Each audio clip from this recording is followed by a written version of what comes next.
10-second difference, but hey, those 10 seconds count.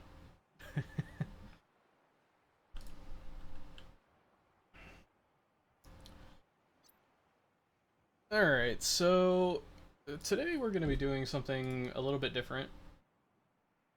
I'm going to try and do a run that is fully commentated. Like, I'm going to talk about everything you need to do in the speed run as I'm doing it. Kinda... I'm not going to time it, because that's just a pain in the butt. But, yeah, I'm gonna go through a run and try and talk about it as we go. So this will serve kind of as like a tutorial, or, how do I, like, yeah, it's basically a tutorial, is what it comes down to. So, yeah. I guess we probably should just get started. I don't have my Subnautica splitter connected. I am going to use the timer probably for maybe a couple things. I haven't really decided what all I'm going to use them for yet, but I don't have my auto splitter hooked up because we're not going to be timing this run anyway, so yeah. I guess the first thing we're going to do is we're going to start a new game. So one question I've seen people ask a lot is, why don't we play on freedom? So, okay, let me back up, actually. So, the category we're going to be talking about is survival any percent. So, survival, of course, refers to the game mode, and then any percent refers to we can beat the game as quickly as possible using any means necessary, excluding console commands and developer windows. So, console commands like spawning items in or making yourself build faster, like, we're not going to use any of those. We are going to use a few glitches throughout the run, and one major glitch that basically makes the run go super fast. So if you watched runs from before Subnautica came out in its 1.0 state, the run, I believe, and somebody can correct me if I'm wrong, but I believe the world record for that was just over 2.5 hours. Maybe just under 2.5. It's been a while since I've looked, but the glitch we're going to be using is called Super Sea Glide, and I'll talk more about that later. But that cuts the run down to the current world record is under 1 hour. The next person, so Minky is the current world record holder with a 59:31, 59 minutes and 31 seconds, which is just absurd. It's like one of the best runs I've ever seen. And then after that is Mirror Metal with 1 hour and 2 minutes and a few seconds. And then I am currently in third place with 1 hour and 18 minutes. So there's a lot of improvement to be done for me personally, but I'm going to try and go through the run. I have the route memorized at this point, I'm confident to say. So we're going to go through a run, and I'll talk about it as we go. So we're going to be playing on survival, and I was about to answer the question, why don't we play on freedom? And survival is the #1 most common mode that people play the game on. So we want to represent the game in kind of its purest form. So we play on survival. We could play on freedom. There's almost literally no difference between freedom and survival. The only true difference in the game is that freedom, you don't have to worry about food and water. But survival, we do have to worry about food and water. However, as you'll see as the run goes on, we don't have to worry about food and water basically at all. So there's almost no reason to play on survival over freedom, except that survival is kind of like the truest representation of the game. So yeah, let's get started. So I guess I should talk a little bit about the run as a whole before we get started. There are 8 splits that I use. Some people use less, and I don't think anyone uses more, but there are 8 splits, and I'll go through those real quick. The first split is the tools split, and the tools split, basically what we're doing is we're building all the tools we need to complete the rest of the game. We're collecting resources, crafting tools like the sea glide, the scanner, the knife, and I'll go through a detailed list of everything we need when we actually start. But after that, we go to the mountain island, and at the mountain island, we get the Cyclops engine blueprints and the moon pool fragments, both of which are needed later in the run. Hello, Zaku. You're very welcome. I'm hoping this will go up on YouTube, but feel free to ask questions as I'm going through. We're going to kind of take our time with this. I'm going to try and explain everything as thoroughly as possible, but if you have questions, don't hesitate to ask. So the mountain island split, we get the moon pool fragments, and we build a small base next to the portal that is at the mountain island. And again, I'll explain in more detail later what all that means. After that, we've got the ion battery blueprint, which we go down into the inactive lava zone and collect the ion battery blueprint, and we collect a few other things while we're down there that we'll need later. The first 4 or 5 splits, are basically just things we have to do to finish the game. It's not like we're not actually really doing anything until we get to the very end of the game, because the ultimate goal, and spoilers, obviously, we're going to be talking about a lot of spoilers. The ultimate goal of the game is to launch a rocket that allows us to leave the planet. I'm not going to talk about the story. For the purposes of the speedrun, the story is completely irrelevant. So yeah, we're not going to talk about story at all, but we are going to spoil some things. We're going to go to places that you're not supposed to get to until you're really far into the game and you have like the cyclops and the prawn suit and all that. But I assume if you're watching a speedrun, you know that there's going to be spoilers. So after that, we've got the hatch eggs segment, which is where we actually go and hatch the sea emperor eggs. Again, this is just a required step. It is a story moment technically, but it's just required because we have to cure ourselves of a disease that is preventing us from deactivating the quarantine enforcement platform. And the quarantine enforcement platform we have to turn off to actually be able to launch the rocket at all. That is the deactivation split. So we hatch the eggs to cure ourselves of the disease, and then we deactivate the quarantine enforcement platform, and that's these 2 splits, the hatch eggs and deactivation splits. So after that, we get the rest of the Cyclops blueprint, we go and get the rocket blueprint, and then finally we blast off, we build the rocket, and we finish the game. Alright. So, let me just make sure everything is good to go. Alright, yeah, so we're good. So we're going to start a new survival game. Good luck, thank you. So, like I mentioned, we're not going to time this run, because there are going to be several points throughout the run where I'm going to have to stop and explain things.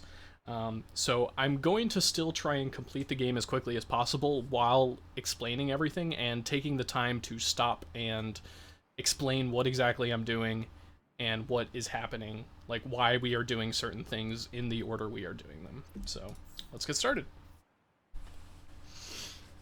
So if you're looking to speedrun this game, time doesn't start when you click that button, because this loading screen it varies between computers how long it takes for the game to load. So time actually starts once you skip the opening cutscene.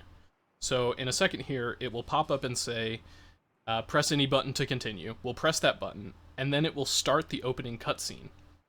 So here's the press any button to continue screen. We'll press any button, and then we will skip the opening cutscene by holding escape. The splits, I've posted them in the Subnautica Discord, and when I upload this video to YouTube and Twitch, I will make sure the link to the splits can be found. Can be found there as well. So, otherwise, you can just set up the splits exactly as I have them. I have fancy pictures and stuff in there. They are completely not required. I just like it to look pretty, so I put the pictures in there. So yeah. Alright. So once we skip the opening cutscene, we'll be in the very first split, the tools split. And I'll talk about what our goals are after we skip this cutscene.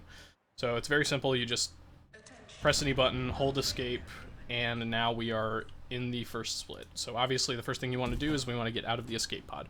We have no resources, we can't craft anything yet, so we want to get going on resources as quickly as possible. So the first thing we're going to grab... Oh, I guess I should talk about spawn location. So you can spawn... There is a section of the Safe Shallows, which is this biome that we're in right now, that you can spawn in. There are good spawn locations and bad spawn locations. We don't have an exact map of what's good and what's bad yet, but it is somewhat random where you can spawn. This location that we're at currently is pretty okay. So there's a wreck right here that's close. We will need that wreck in a little bit. We're right near some extra resources. So the first thing we want to pick up is we want to pick up 8 acid mushrooms. And let me make sure I got the correct amount. One more. Okay. So we want 8 acid mushrooms. We're going to be crafting 4 batteries right off the bat. The next thing we want to do is break some limestone.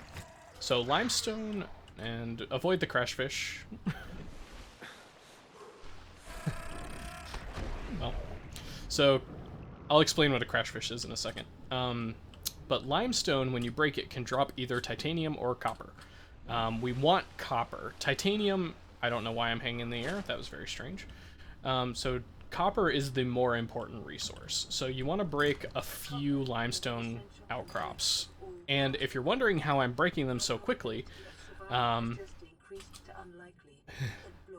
let the PDA stop talking. So if you're wondering how we break them so quickly, under keyboard, we actually have the left-hand use button bound to the mouse wheel. When you bind it to the mouse wheel, you actually get multiple clicks extremely quickly, and it breaks the outcrop almost instantly and picks up whatever it is you're trying to pick up. So we're going to be doing that for the entire run, basically. We also want some metal salvage because we'll need some titanium. So now that we have a copper, we have some titanium, and we've got our acid mushrooms, it's time to go back to the life pod.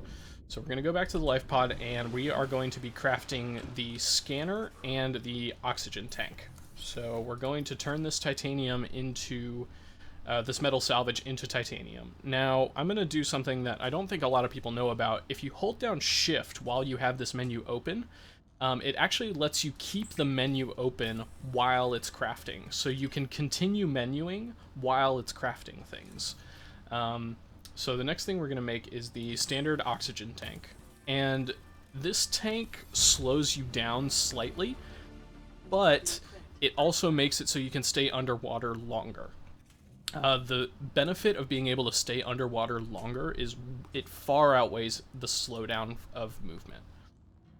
We're also going to make a battery because that's required for the scanner. And then we're also going to make a scanner. The scanner requires a battery and a titanium. So once we have the scanner, we're actually going to go to this storage container here, and we're going to drop everything except the scanner.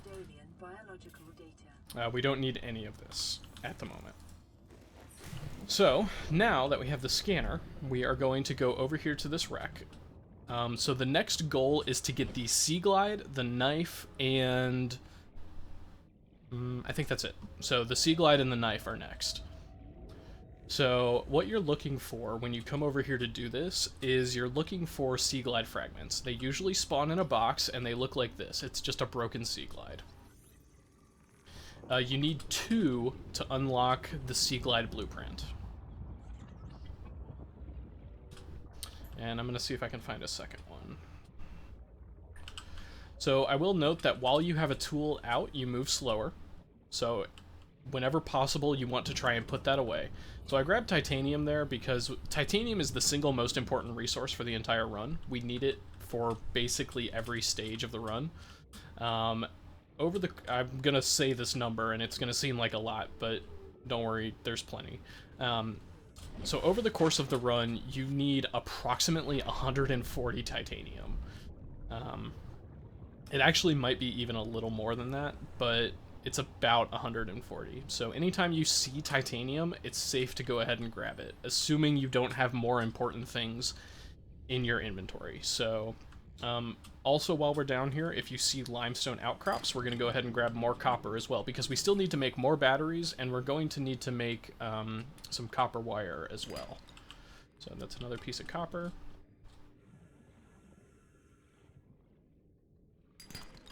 So once we have the scanner, the objective is to get the sea glide and the knife as quickly as possible. In a good on-pace run, you want to have the sea glide at approximately 4 minutes into your time. So we're also going to pick up 6 of these. New blueprint acquired. So yeah, we need 6 creepvine seed clusters for what we're going to do. Also, I will note, if you see sandstone, so this is a sandstone outcrop, it can drop lead, gold, and silver. It's a good idea to break these whenever possible.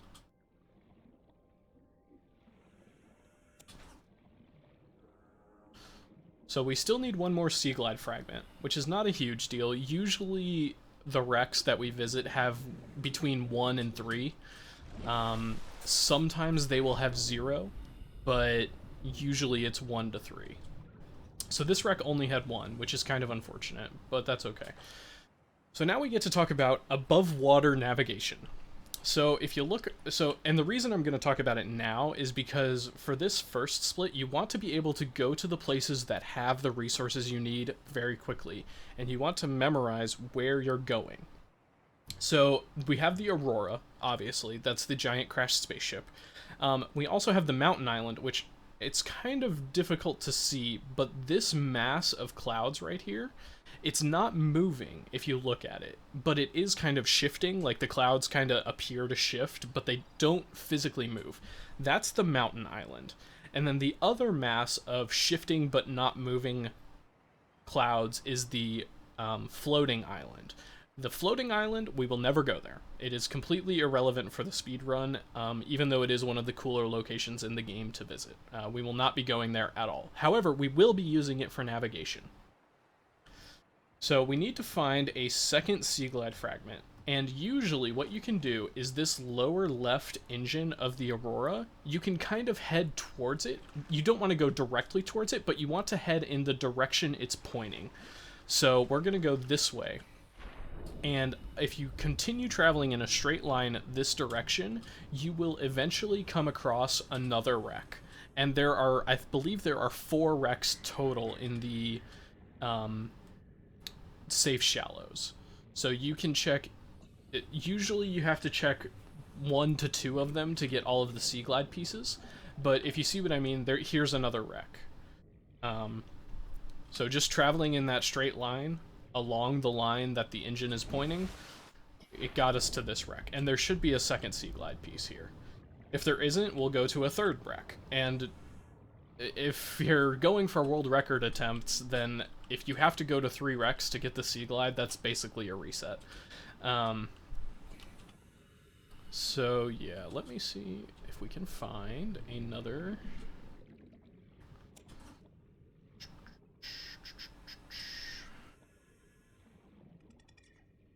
It is entirely possible that we don't find another one at this wreck. If that's the case, I am going to carry on and try and find another wreck. I don't see any sea glide pieces here, so we're going to carry on and try and find another wreck. So we're going to continue traveling in that line, parallel to the Aurora.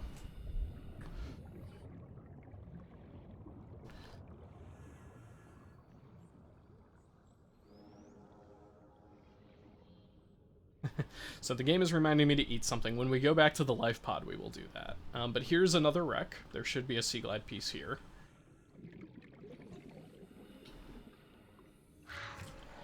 Oh, hi. So that's a crash fish. What they do is they are in this... Geez, there's 2 here? That's kind of annoying. Okay, fine. Alright. So I'm going to scan this other sea glide piece. So crash fish, basically all they do is they stay put until you get close to them, and then they come at you and try and explode. They're not particularly dangerous, especially once you get the sea glide, but they can be pretty annoying.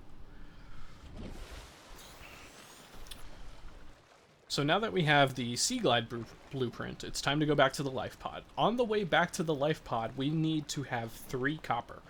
As you can see, I only have 2 copper, so I need to pick up 1 more copper.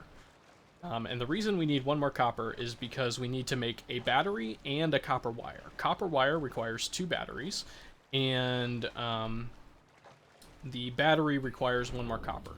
So, at night, you'll notice it is incredibly dark. It's very difficult to navigate at night unless you're using the aurora as your point of reference. I'm gonna try and find a copper or a limestone outcrop. I'm not gonna guarantee that I will find one, but I'm gonna try and find one. Yeah, if you can help it, do not try to navigate at night. It's just so dark that it's basically impossible. I'm not seeing any limestone.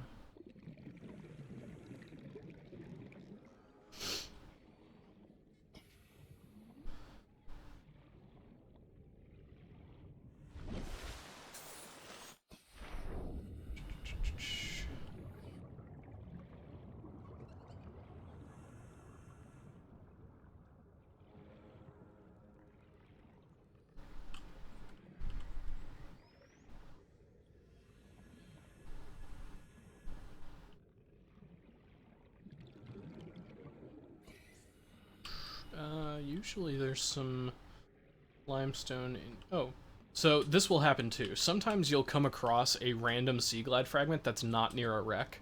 If you see one, go ahead and grab it, but the most common places to find the Sea Glide pieces are at the wrecks. If you find a random one just laying around, feel free to scan it. I'm going to continue trying to find copper.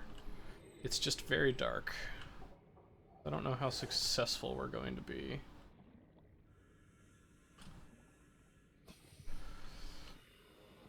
Detecting increased local radiation levels. Trend is consistent with damage to the Aurora's drive core, sustained during planet fall.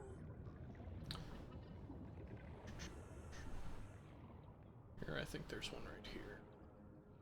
Maybe. Nope. So there is some sandstone in here. I'm gonna actually hold off on grabbing it at the moment, just because we don't need it quite yet. In general, if you have the inventory space, you should try to grab it, but if you can't, it's okay. If you don't have the inventory space for it, it's okay. Yeah, we still need 1 more copper. And I just cannot see worth anything. That's that same cave.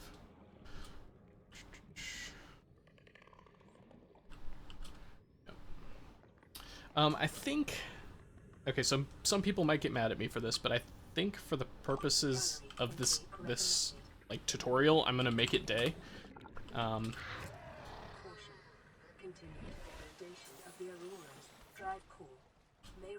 Just so we can see what we're doing.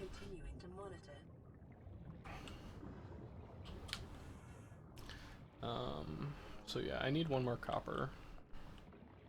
See if I can't find one. Here's one. That's titanium. There's another copper. Okay, so now that we have 3 copper, and a bunch of titanium, and the seed clusters, it's time to go back to the life pod. And for this trip, we are going to convert all of our titanium, or all of our metal salvage into titanium. We'll need this eventually.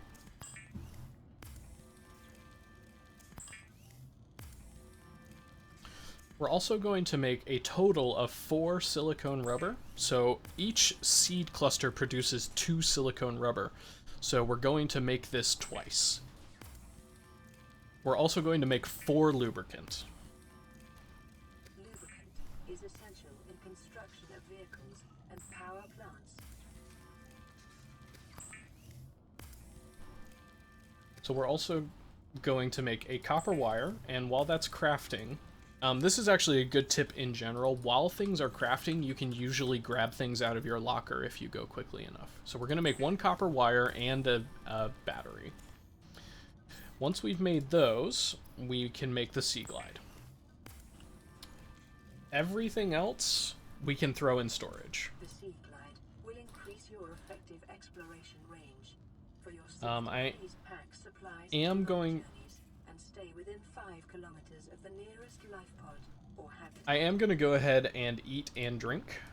So this is just for the purposes of carrying on.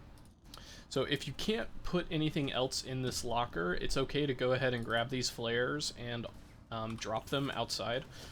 We don't need them at all. So yeah, we don't need flares at all for the entirety. Oh, I also need to make the knife. So the knife requires 1 titanium and 1 silicone rubber. So we're also going to make the knife.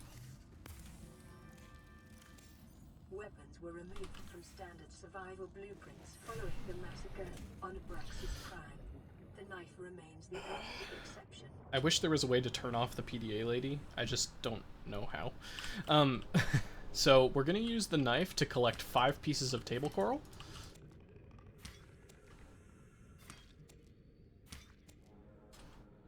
So once we've got that, we need to start worrying about collecting gold, silver, and copper.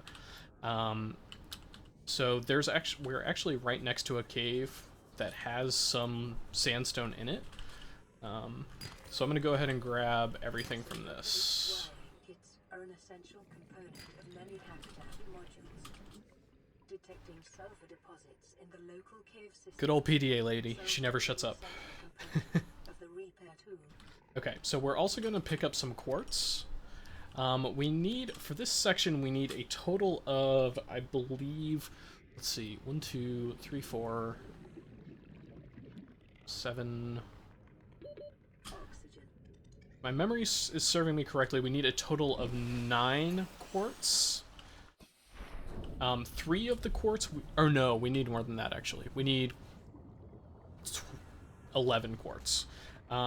Quartz you can kind of grab just whenever you see it. It's not that important. The goal is to make the larger oxygen tank, and the we'll need it for the habitat that we're going to build.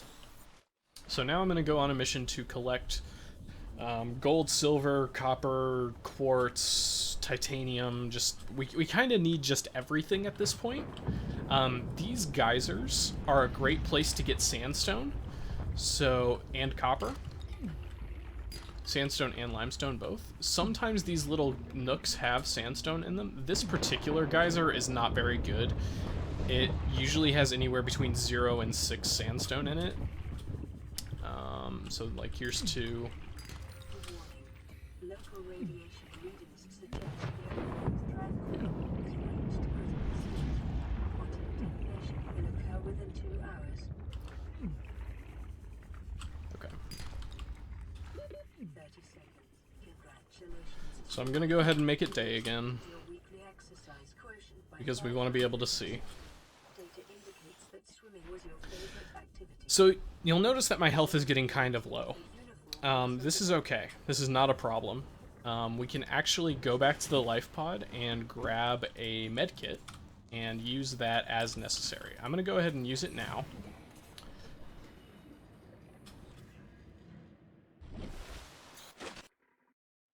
The aurora is exploding now? Oh, maybe... Oh, I think the day command is confusing the game, so it doesn't know when the aurora should explode or not.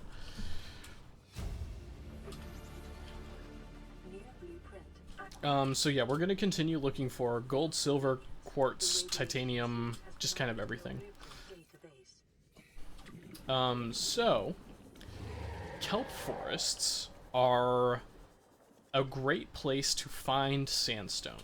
Usually you can find them in little caves like this. Yeah, this is exactly what I was looking for. So sandstone is very easy to find in these little caves. You can usually get a few from each one. A common complication for cave divers is loss of orientation, followed by eventual asphyxiation.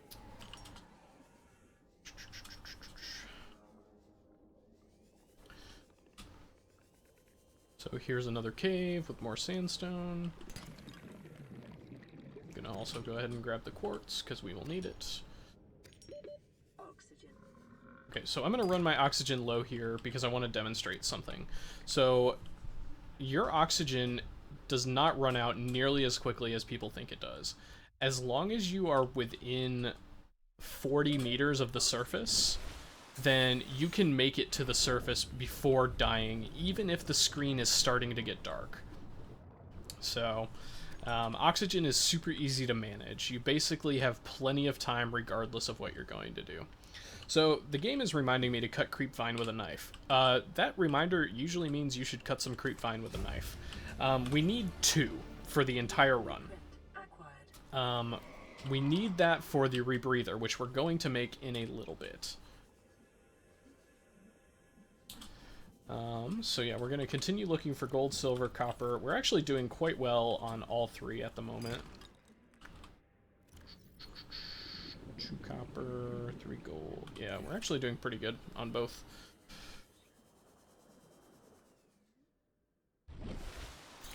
So as convenient, when your inventory starts to get full,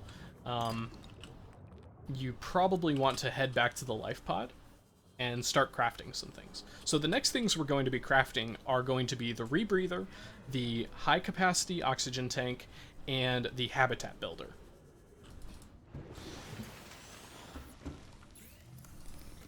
So I'm going to go ahead and make the fiber mesh because I know I will need it eventually. I don't need it right now, but it... So the way it works is the creepvine samples take up 4 squares of your inventory each. Turning that into a fiber mesh opens up 8 squares for you. Or 7 squares, because you keep 1 square reserved for the fiber mesh. While we're here, we're also going to make 2 glass. And the reason we're making 2 glass is because the high-capacity oxygen tank requires 2 glass. I'm also going to go ahead and convert whatever titanium I've picked up into actual titanium. And I actually have all of the resources I need to turn this oxygen tank into a high-capacity tank. So I'm going to go ahead and do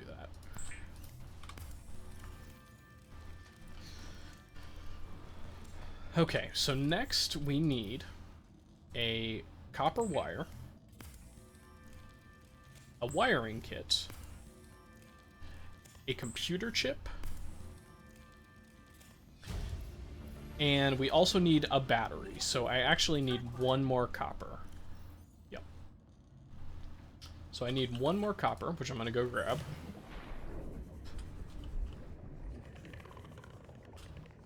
Let's see if I can find some. I already cleared out that cave.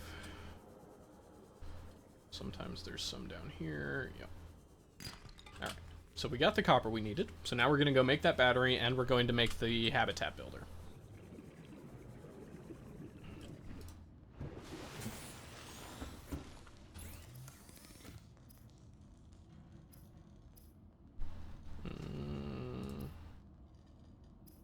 Oh, battery. Right.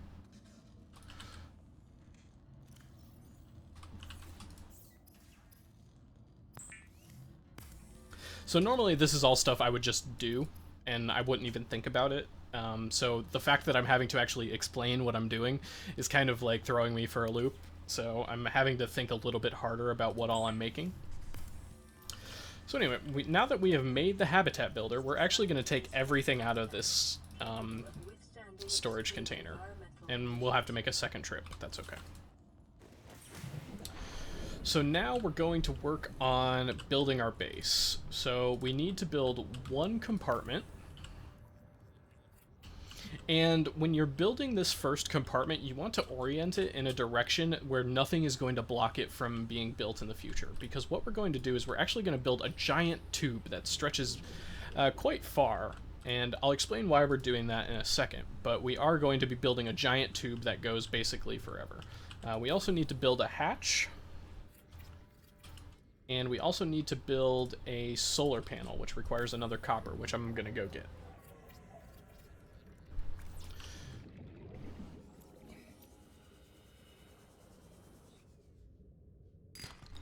Okay. I'm going to need to collect another copper eventually, because we need to make a second solar panel at some point. So now that we have our initial compartment built, we're going to go inside and we're going to build a fabricator. We're going to build 2 large lockers. And these can be built literally wherever you want. You can just throw them down wherever it lets you. You don't have to build them like anywhere fancy. I actually need more quartz. And I need to make it day again. Alright.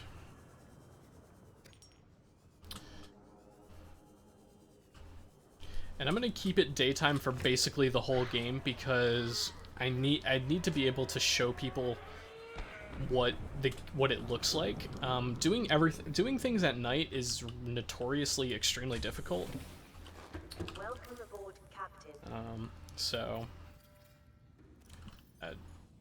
you eventually learn where to go, but doing it during the daytime is a lot better. So we're gonna throw basically everything into these lockers. I like to keep them separated into one locker is raw materials and the other locker is finished products. However, how you organize it is entirely up to you. There's no right or wrong way to organize your materials. So let's see. We're actually getting quite close to finishing up the first split. So the next thing we need to do is start building our base out into that giant tube I was talking about. And the reason we need to build it into a giant tube is because we actually want to flood our base. Now normally, when you're playing this game casually, that is a terrible idea. You never want to flood your base. But in the speedrun, it is invaluable that we flood our base. The goal is to get the base integrity below 0. So I need a little bit more titanium, and I also need to grab some more copper, gold, and I think we're actually good on gold for the moment. I need 1 more silver, and 1 copper, and a bunch of titanium. So, at this point, once you have your base partially constructed, and you're ready to start looking for the materials you need to actually move on to the next split, this is a great time to do stalker teeth. So stalkers, when they bite a piece of metal, they have I think it's a 50% chance to drop a stalker tooth. We need 4 stalker teeth over the course of the whole game. So this particular resource trip is a good time to grab stalker teeth. So while you're out looking for stalkers, you want to be picking up metal to feed them, and also any other resources you need. So, I really wish there was a way to turn off the PDA. But, while we are out, we want to grab as much titanium as we can, as well as all the other resources we need. So we need gold, silver, copper, quartz, you want to be on the hunt for basically every resource. And I want to talk about this as well, since I found one. So while you are exploring this entire area, and during this whole split, you want to be collecting mobile vehicle bay fragments. The mobile vehicle bay is required to build the rocket and the cyclops, both of which we will be building in this speedrun. So yeah, I need copper, gold, silver, quartz. Okay. And titanium.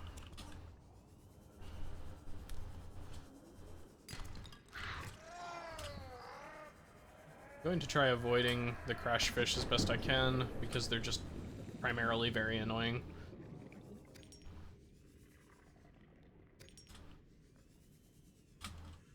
So we need we need 3 quartz at this point. Yeah, we just need 3 quartz at this point. I'm still collecting copper, and I still need gold and silver.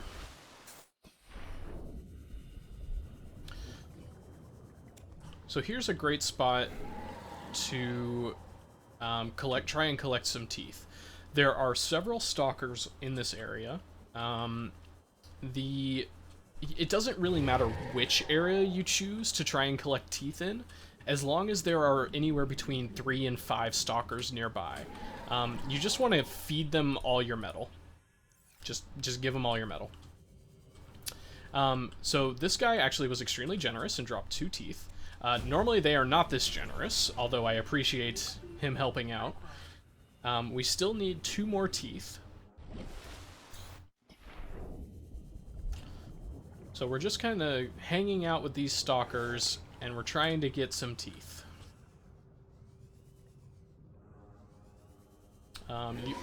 While you are waiting for them to drop teeth, you do want to stay close to them. That way they don't despawn. We are pretty sure that if you move far enough away, they stop biting metal and stop dropping teeth. So you do want to stay fairly close to them.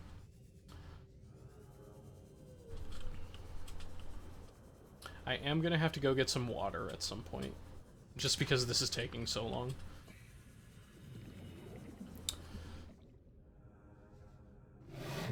Ow. So there is a slight chance that they will drop a tooth when they bite you. It's a much smaller chance than when they bite metal, but there is a small chance that they will drop a tooth when they bite you.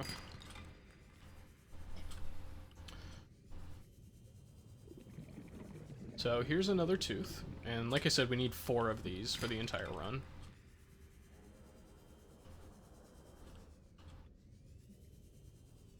It's about time to make a day again. There is the last tooth. Okay.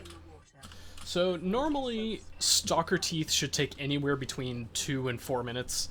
If it takes much longer than that, it's basically a reset. Stalkers can be extremely generous and give you all 4 in one go. They can give you 2 at first, and then you have to leave and come back and get the other 2. It's somewhat random as to how generous they really are. So if it takes longer than, I would say, 6 minutes to get teeth, your run is basically dead. So I'm going to go ahead and grab the other water that's in here. Now, normally, in a normal run, we would not need to eat or drink this. It's pretty unfortunate that I'm going to have to, but that's alright. So, now we want to convert all of our metal salvage into... Oh, I left all my metal salvage back there, didn't I? Alrighty. So, this is a common mistake that both I and other runners make, is when you are doing the teeth, you get so excited that you actually have all 4 teeth that you forget to pick up your metal before coming back. It's an easy mistake to make. You do need a lot of titanium though, and usually the teeth section is the best place to get titanium because you're trying to feed a bunch of it to stalkers anyway. So, let's see. That's another sea glide, so we don't need that.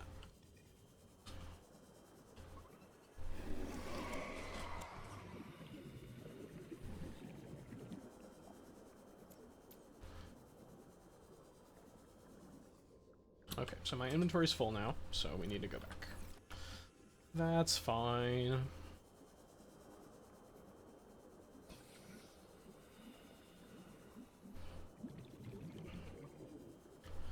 Hey, Minky.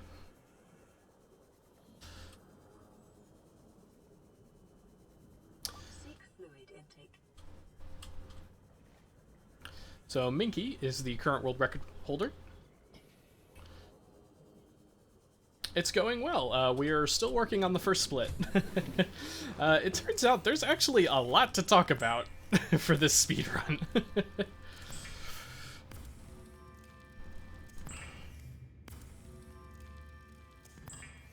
So I'm just converting all of my metal salvage into titanium, and then I'm going to finish building my base.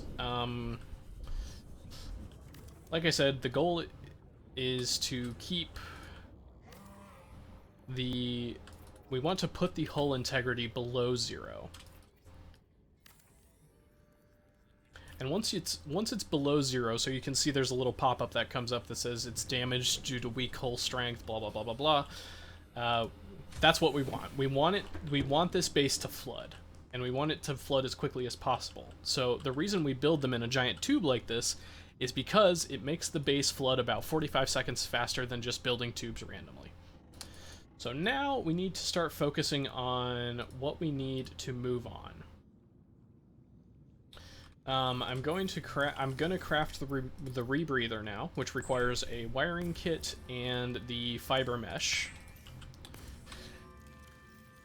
And that is all the crafting we have to do in this first section, except for we need 2 lead. We need I had a gold. Here it is. Okay. 2 lead. We need 2 titanium ingots. So I'm actually a little short, so I'm gonna have to go grab 1 more. Yep, alright. I'm gonna have to go grab some more titanium, which is fine. I'll do a final recap before we move on to the next split, though.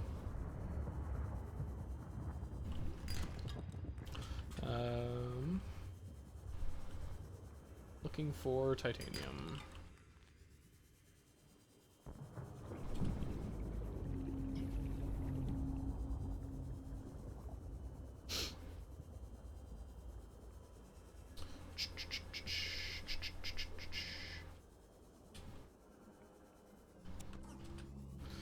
So I'm actually going to grab a total of 3 pieces if I can find them. So I don't know the exact number of titanium off the top of my head. There is, however, a spreadsheet that lists every resource you need and an exact amount of each resource that you need. I will make sure to link that somewhere, somehow.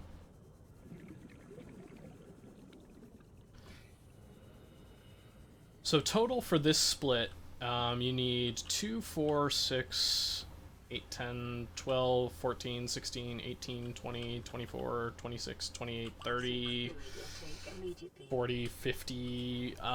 You need about 57 titanium for this first split. 57, 58. I think it's 58, actually, is the correct number. I'm going to just grab a couple bladderfish for water because I don't feel like dying. So normally in a true run of this game, you would not stop to pick up any fish, basically at all. And I can't seem to find any bladderfish. It's also time to make it day again.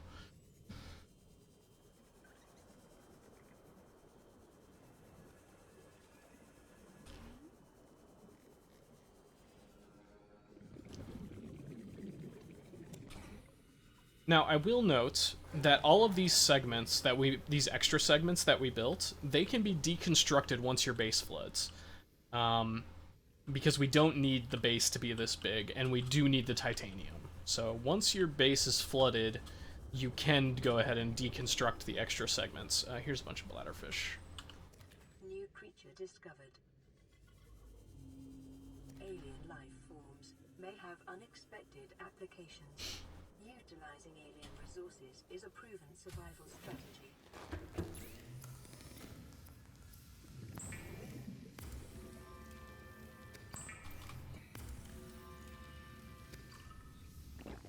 Vital signs. Okay, so I'm going to make the last titanium ingot now. I'm also going to fill up my oxygen.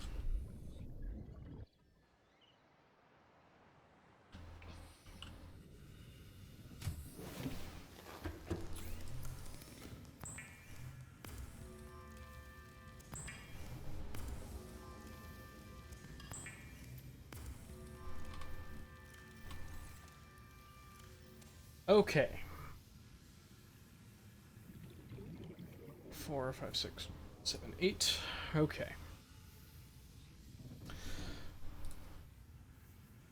So now we are done with the first split. We have everything we need to carry on with the next split. We have 3. So before leaving this first split, you have. Hey, Metal, how's it going? So this first split, you have to have 3 quartz, 1 copper, 2 lead, 8 titanium, 1 gold, 2 titanium ingots, a table coral sample, and 1 lubricant, which actually I left up in the life pod.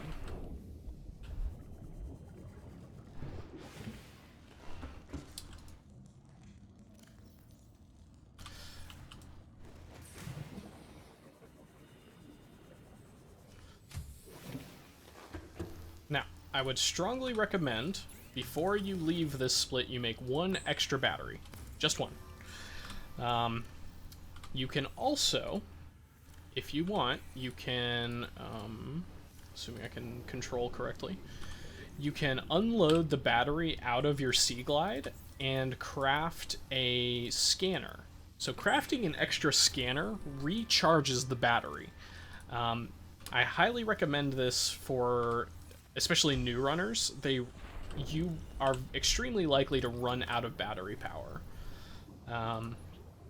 So I would very highly recommend crafting both an extra battery and recharging your battery before moving on to the next split.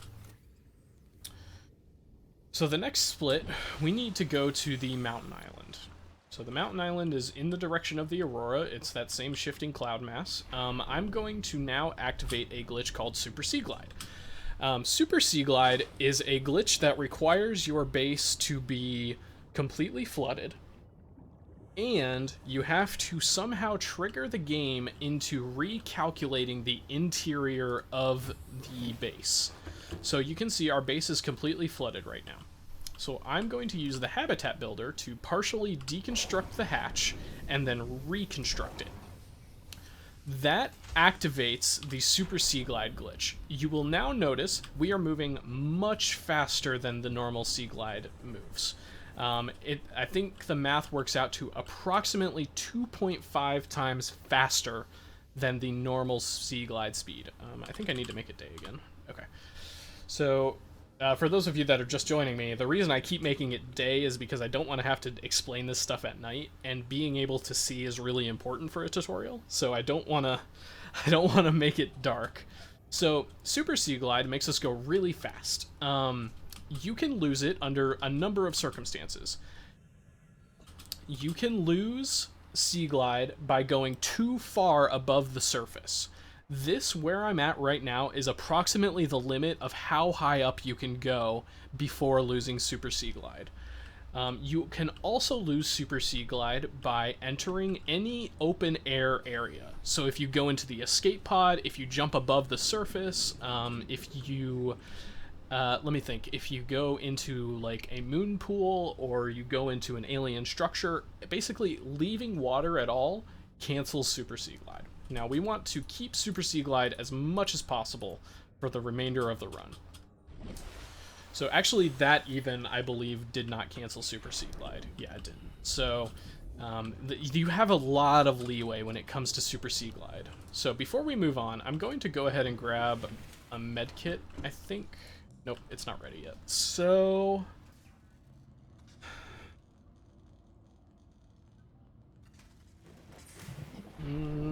I don't like using console commands. Item first aid kit. So, the reason I'm doing this is because for the next section we need to be decently healthy. That actually, I believe, did cancel Super Sea Glide. Yeah, it did. So, anytime you need to reactivate Super Sea Glide, you just go into your base, partially deconstruct the hatch, and then reconstruct it. It's super easy. Okay, so I don't like using console commands, but I'm using them to make this tutorial, explanation, whatever you want to call it, a lot easier to do. So now we have everything. We are going to go to the mountain island. So the mountain island... Okay, so now that we are on the way to the mountain island, we also need to keep an eye out for more mobile vehicle bay pieces. I only got 1, but I need a total of 3. So I still need 2 more mobile vehicle bay pieces. Mobile vehicle bay pieces can almost always be found in kelp forests. So here are probably a couple. Nope, that's Sea Glide. I think this is one, though. Yeah. So mobile vehicle bay fragments can also be found in boxes, and they're almost exclusively found in the kelp forest. Alright. I'm going to continue to keep an eye out for more mobile vehicle bays as we progress. Whoa, hello. Okay. Sometimes wrecks just like to show up. When you're moving as fast as you are with Super Sea Glide, it's not a surprise that sometimes things just kind of show up. So let's see, where are we exactly? Oh, we're slightly off course. Okay, we need to go this way. So now that we have all 3 mobile vehicle bay pieces, we can continue on to the mountain island. Which is this direction.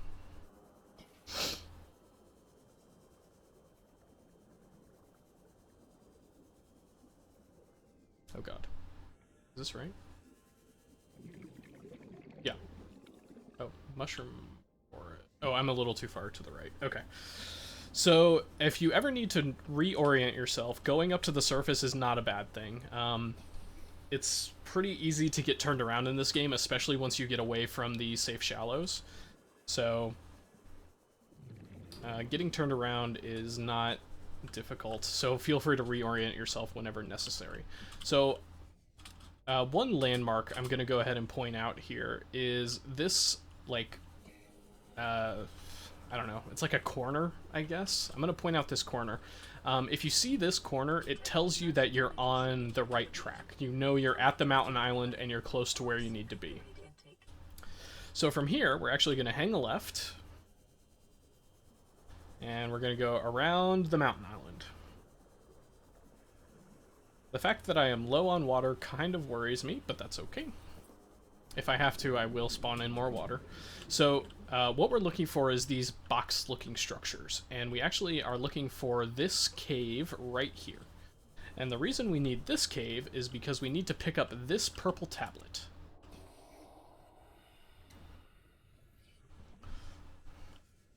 So we go out of the cave, past the column there, and then we continue around the mountain island to this portal.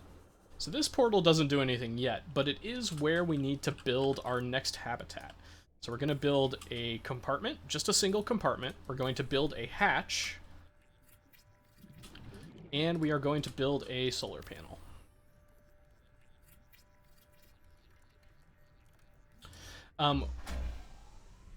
We are going to... We are going to build a fabricator in this base eventually, but we are not going to do it right now because we want to keep Super Sea Glide. Going into that base would get rid of Super Sea Glide, and we want to keep it by any means necessary. My water is kind of worrying me, so I'm just gonna... Vital signs stabilizing. So yeah, we want to keep Super Sea Glide basically for the rest of the run, if we can. So now we are going to take a left from here, so I'm kind of lined up with the box, and I'm going to go down this direction towards this geyser. We're actually going to go past the geyser, and we're going to go to the wreck that is right here. So, at this wreck, we need to scan several things. We need to scan 3 engine fragments, and we need to scan 2 moon pool fragments. That's 1 engine fragment. This is a moon pool fragment. So we need 1 more moon pool and 2 more engines. This is another moon pool fragment. And we still need 2 more engine pieces. So, let's see if we can't find a couple engine pieces. There's a lot of moon pool pieces here, I'm noticing. Need more engines, though. Okay, here's another engine.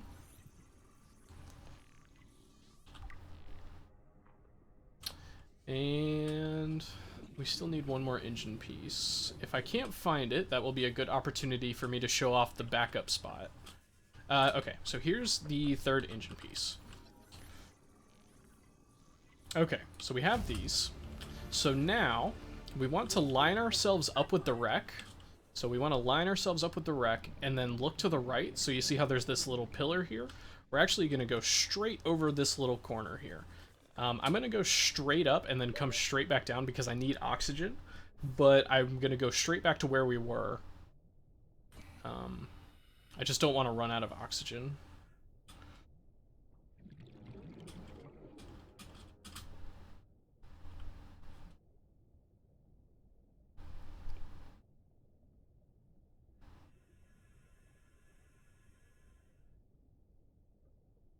Yep. We're going straight back down, so we're right next to this little pillar here, and we're gonna go straight in this direction. Hello, mine Mistar. So Reaper Leviathans, wow, he's really close. That's kind of terrifying. Okay, but they are basically harmless as long as you have Super Sea Glide. So we're gonna cut a piece of the tree mushroom. This is in preparation for making the hatching enzyme. So yeah, Reaper Leviathans, they're basically harmless as long as you have Super Sea Glide. We are also going to cut a large bulb bush, and then we're going to carry on past this one. So there's one large one there. There's this really big one. This is kind of the landmark for this next section. So you come to this large one, you go directly over it and straight down. You want to follow this little slope here all the way down.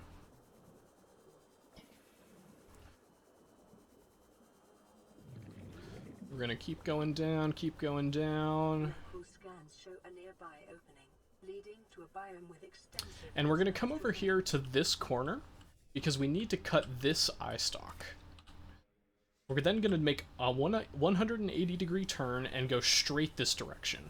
We're gonna cut this ghost weed, and then we are going to continue straight ahead into the Lost River. At this point, we are past the Mountain Island split, and we are now onto the Ion Battery Blueprint split. I might run low on oxygen here. This could be slightly problematic.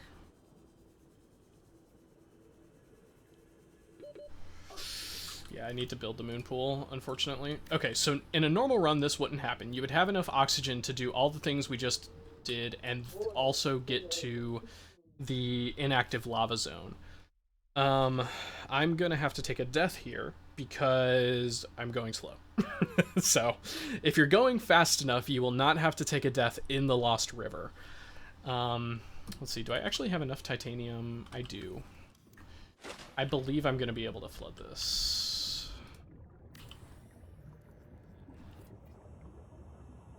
Okay.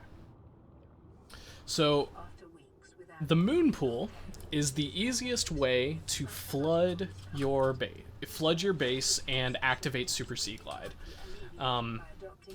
It's just very convenient for everything we want to do. So I'm actually going to deconstruct both of these now. Because going up into the air like that and then coming down while the moon pool is flooded activates Super Sea Glide. So we have Super Sea Glide again.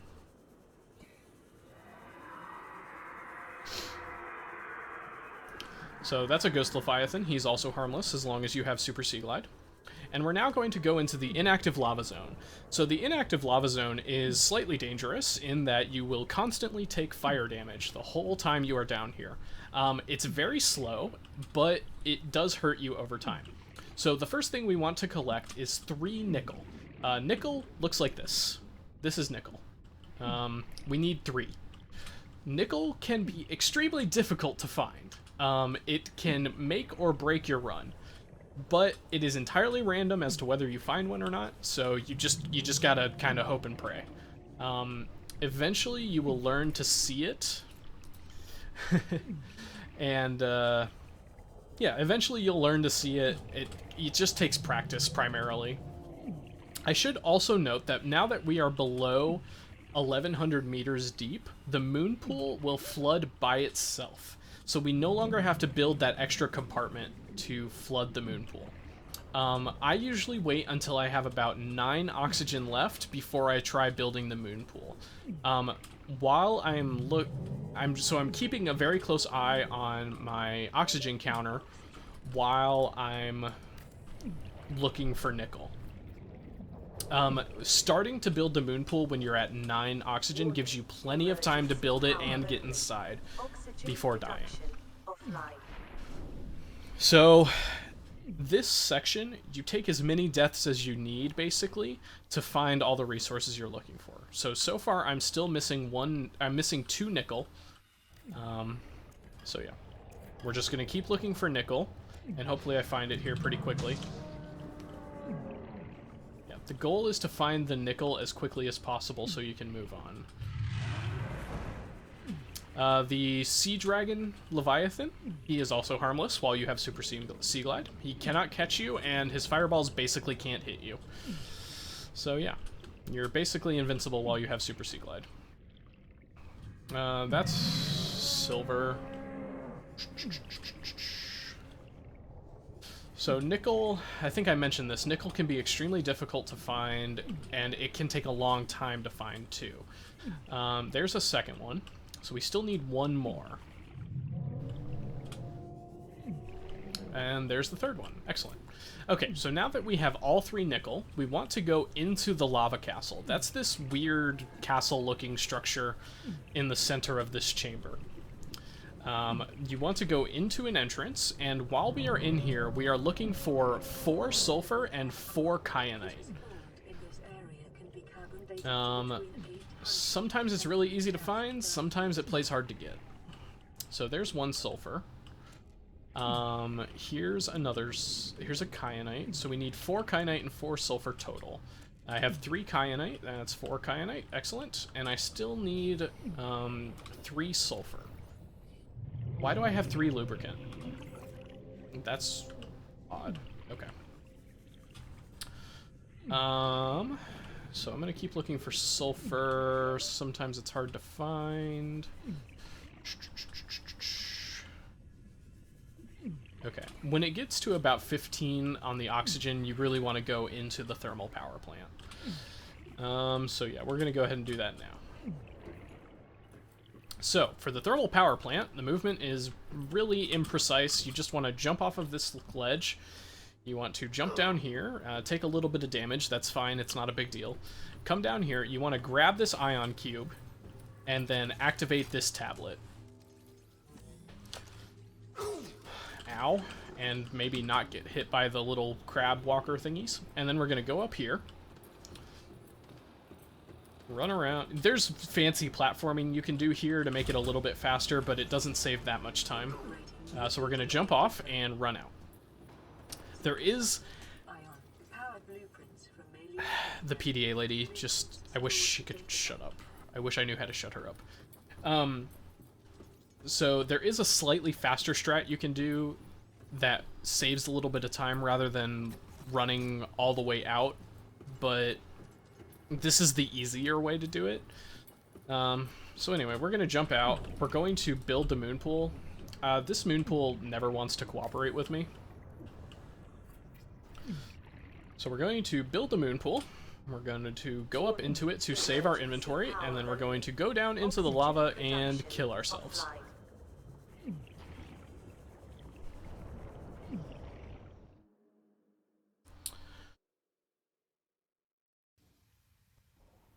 So now our moon pool is flooded. So when the moon pool is flooded, that automatically activates Super Sea Glide when you jump into the water. We're going to deconstruct the moon pool, and we still need some sulfur. Yeah, I still need 3 sulfur. So we have Super Sea Glide again. I need sulfur. Sometimes you can get it in this cavern here. Sometimes it's just not cooperative. So that's okay, though, because there's a backup spot we can get sulfur. If you go straight out of that entrance and over here to these lava falls, you can go straight down, and usually there is sulfur around here somewhere. I need a total of 3, so here's 1, here's 2, and can I get 3? There's 3. Alright. Great. So we want to go straight this direction into the huge cavern over here. And we're going to the primary containment facility.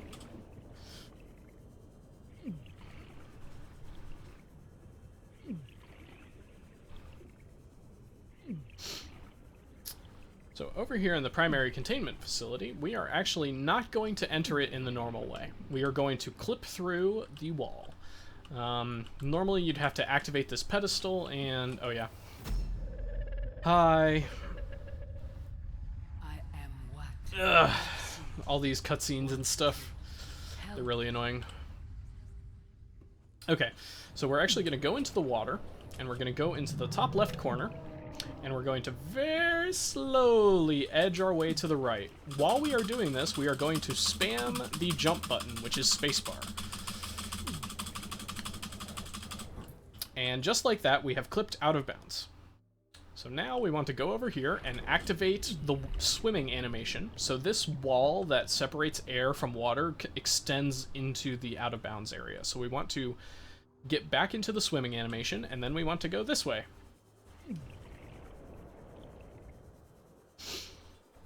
So we're going to the left of that blue square over there. I don't know why the Dragon Emperor, the dragon, is over there. That's a very strange place for him to be.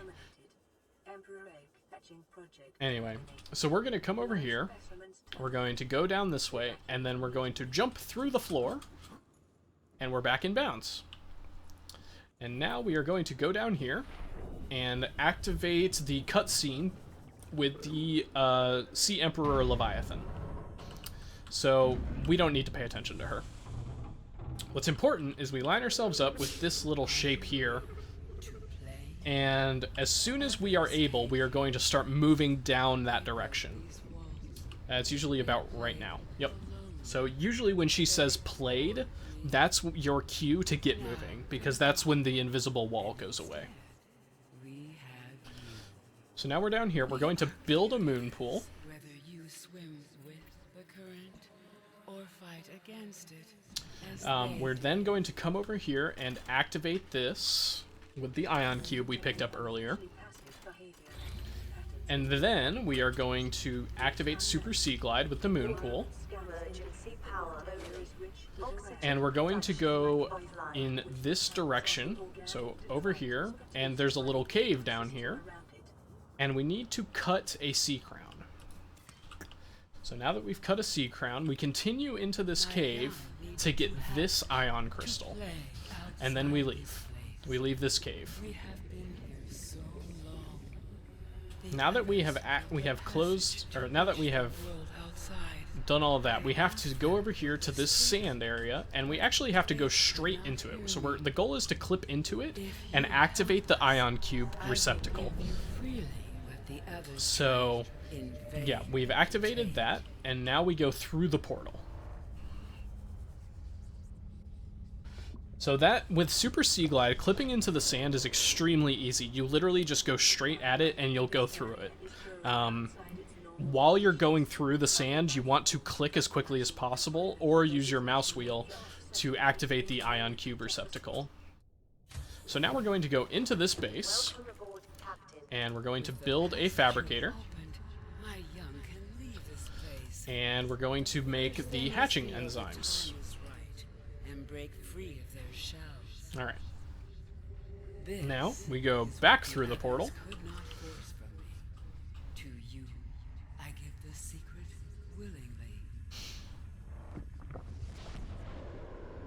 So I'm running low on power in my Sea Glide, but that's okay because I brought the extra backup battery.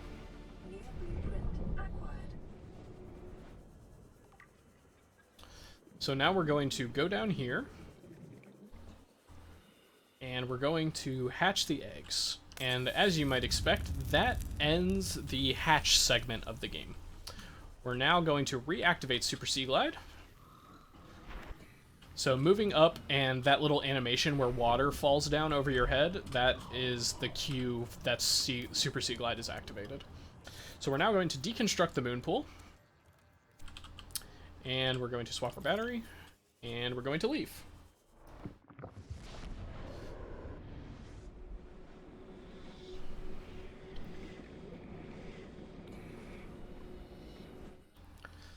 So before anything else, we are now going to come over here and cure ourselves of the Kara virus. Disease, virus, I don't know. I didn't really pay attention to this story when I played this game casually, never mind when I'm speedrunning it. So this little cutscene plays. You don't lose oxygen while this cutscene is playing. I am going to go get more oxygen, though, before the next part, though.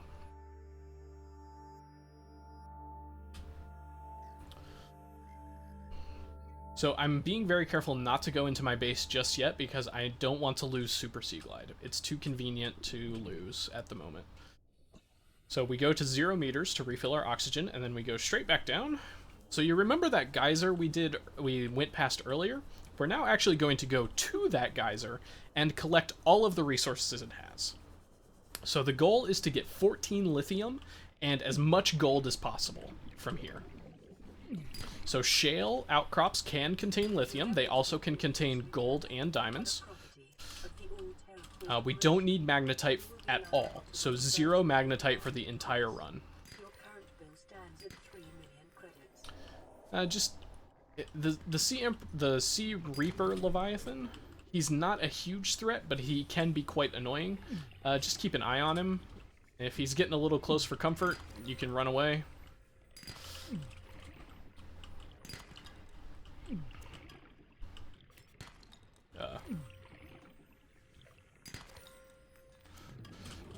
So let's see. Let me just check how we're doing. We don't need any diamonds for the run. I am at, what is this, 510 lithium, so I need 4 more lithium. That's 1. That's 2.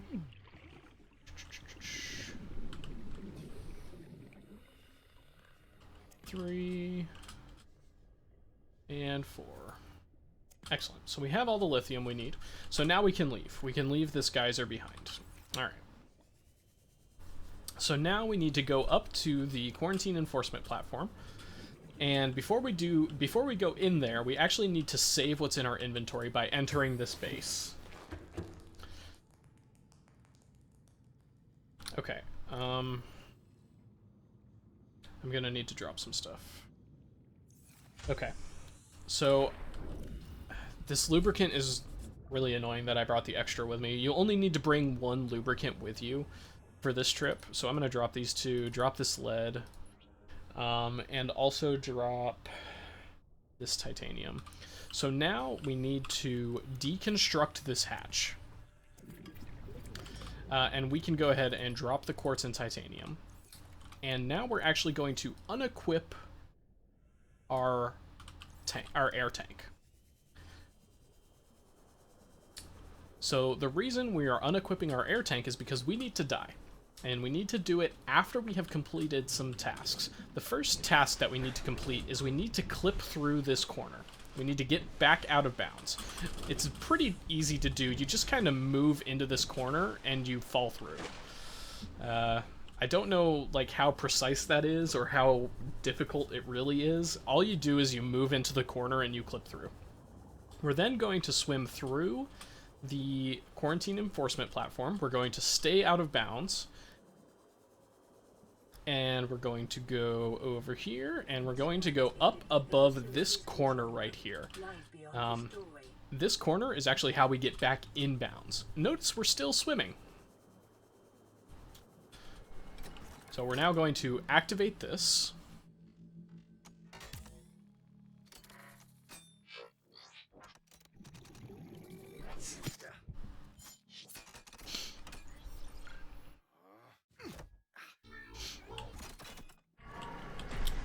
We're now going to go back out the way we came in.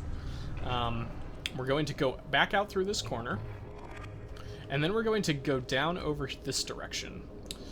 I'm actually going to re-equip my air tank because I'm about to die. So this little tank right here indicates where you should clip back in bounds. You can actually go right through the ceiling there. But we need to go over here to grab this purple artifact. I'm now going to drop something. Drop the gold, I guess, and unequip this so we die quickly. The goal here is to die quickly. Normally, you won't need to re-equip the air tank there, but sometimes if you like mess up exactly where you're supposed to clip back inbounds, it can be a pain. Okay, so now we are back at our base. We're now going to go in here and drop off everything we picked up. Drop off the gold, sulfur, titanium, lithium. We don't need lube. We don't need kyanite. We'll drop off the nickel. We'll equip our oxygen tank and refill our oxygen.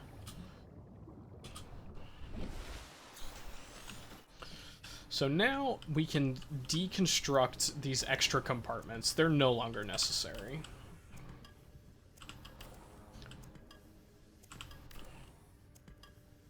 Your base will stay flooded at this point. You can really deconstruct these anytime it's convenient, as long as your base is flooded. But, you know, it's convenient right now for this particular run. So, we need to take some of this titanium with us. We need to take 4 pieces with us, actually. And we need to take... none of that. I am going to use some of this titanium to recharge my batteries, though. So, the same trick as before. When you build a scanner with a battery, it recharges the battery.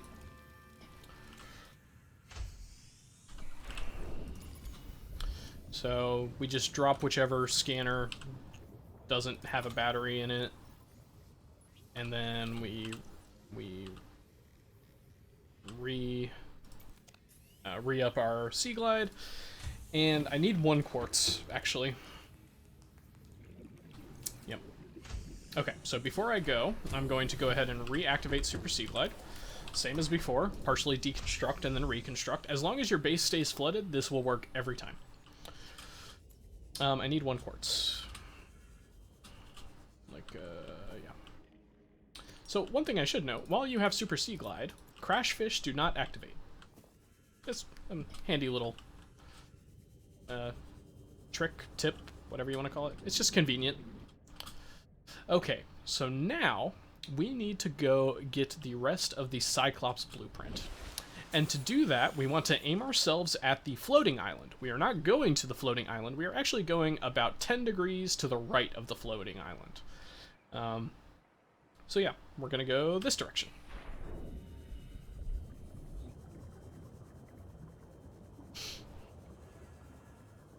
So we basically just go in a straight line. And we're looking for this rock formation, this particular one. This tells us that we're going in the correct direction. So now we go down in between these pillars. And I'm going to make sure it stays daytime for this. Come here to me. And we want this cave. And the reason we want this cave is because we need to pick up 2 rubies and 2 gel sacks. While we are here, we can also pick up any lithium we did not get earlier, and we can pick up some gold and silver from sandstone. So let's see. We have 2 ruby. We need 2 gel sacks. I'm going to go ahead and collect as much gold and silver as possible while I'm here.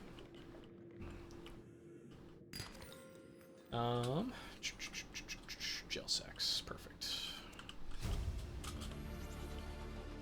New blueprint acquired. If you get to the blood kelp forest, turn around. You don't need to go that far. But you do want to scour this cave pretty good for sandstone. It has quite a lot, and usually you can get most of the gold and silver you need from here. Or at least a fair amount. Maybe not all of it, but you definitely can get a pretty decent chunk.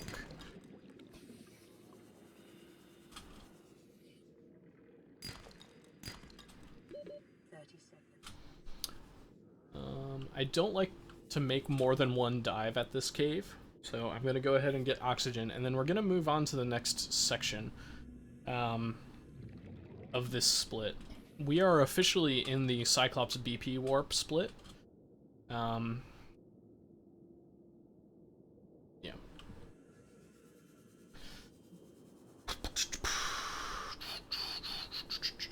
So we're back at the cave that we wanted to be at, or that we were looking for. I'm now going to use this wreck as a landmark to line myself up for the next part, because we are going to another wreck.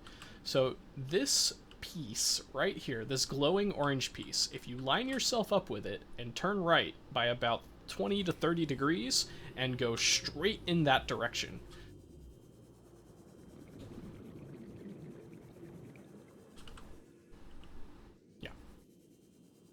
Yeah, this is right. Okay. You will get to the wreck. This is the wreck we need, and this is where we're going to find the rest of the Cyclops blueprint pieces. There's also sometimes some sandstone around here, but we are going to scan a total of 3 hull fragments and 3 bridge fragments. We need all of those.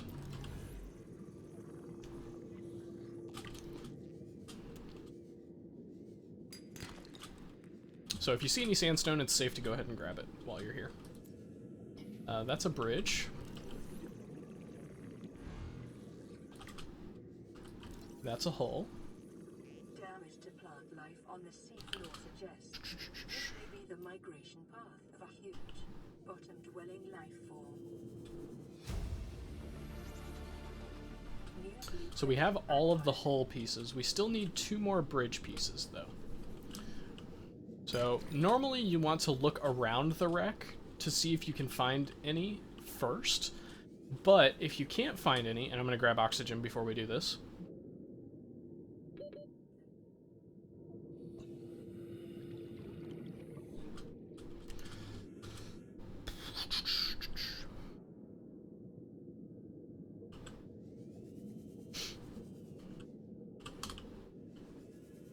But if you can't find any pieces laying around, you can actually build a compartment partially inside the wreck, and that gets rid of the wreck completely.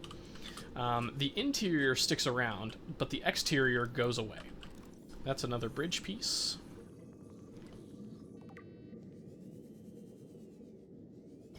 This just saves us from having to navigate inside the wreck, which is basically a nightmare. That's another.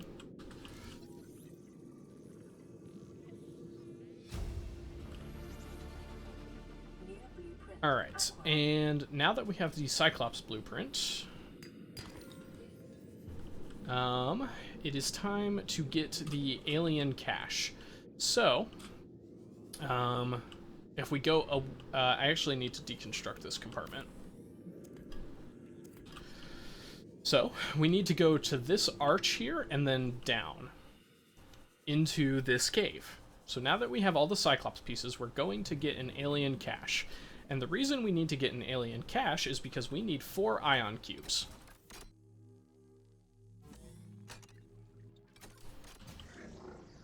And we're going to pick up 4 ion cubes. 3 and 4. Alright. So we have all 4 ion cubes, so now we leave this cave. My printer is going off, apparently. I'm not sure if you guys can hear it, but... yes, thank you for the reminder. So, while we are here, we also need to get the blueprint for the Cyclops shield generator. That's not this one. It's, this one. So this data box right here, we need to grab the Cyclops shield generator. I'm going to grab more oxygen before the next part.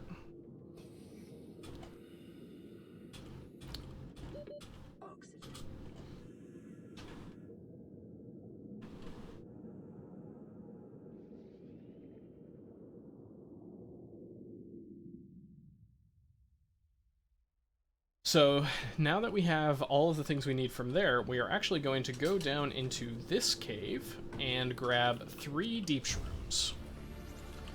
Once we have 3 deep shrooms, we build a compartment, and we build a hatch. We go in here to save our inventory. Emergency power only. Oxygen production. We deconstruct the hatch, and you can deconstruct the compartment as well, it doesn't matter one way or the other. And then we are going to kill ourselves on deep shrooms.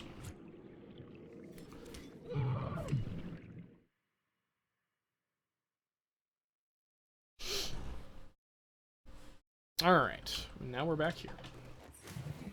So now we come to the next gathering and crafting phase of the game. We're going to craft 2 aerogel. I guess I forgot to grab salt. That's okay.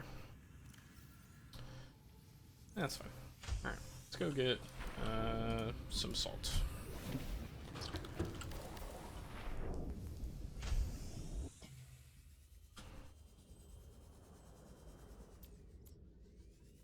I just need 1 piece of salt. Yeah. So you can pick up salt basically anytime it's convenient.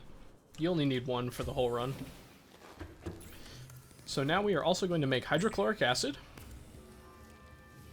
and 1 polyaniline. And then we are going to put the polyaniline and the aerogel in our finished materials container. And I'm going to take out all this titanium and nickel. I'm actually going to turn the titanium into a titanium ingot because we need it.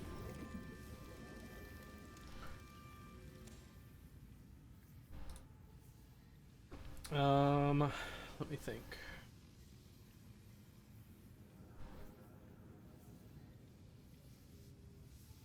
Let's see. We do not need... I'm pretty sure we don't need the scanner for the rest of the run. Okay. Yeah, I'm 99% sure at this point we do not need the scanner anymore. So we're going to use these 2 batteries to craft a power cell.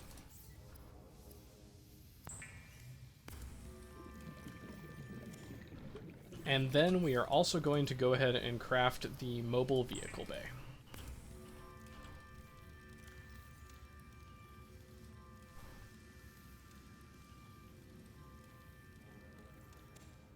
Okay, we're just going to put that away for now. I'm also going to craft 4 ion batteries.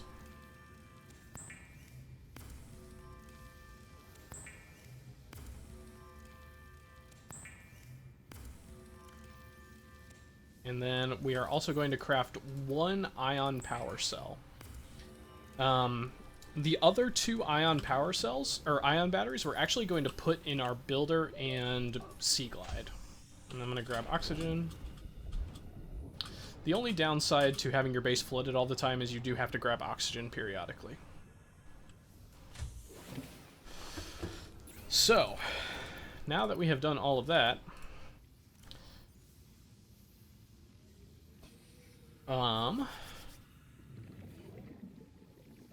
we really don't need these batteries. Put the nickel in. I'm actually going to hang on to the batteries just in case.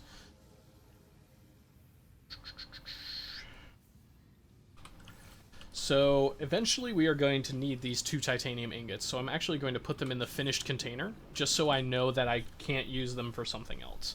I'm also going to throw the ion power cell in here. Let me think.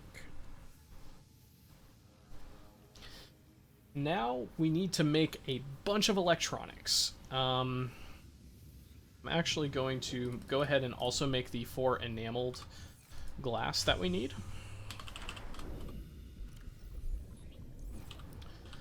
So, we need a bunch of quartz.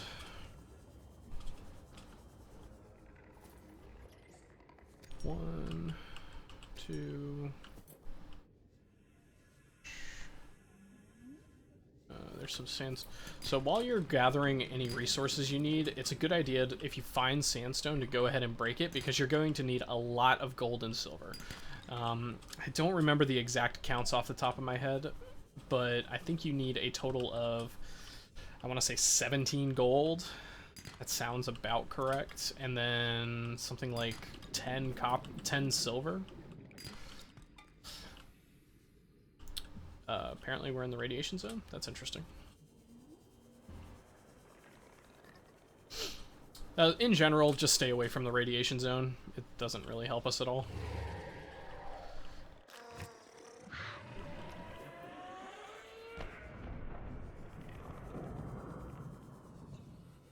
So I'm primarily looking for sandstone, I'm looking for quartz.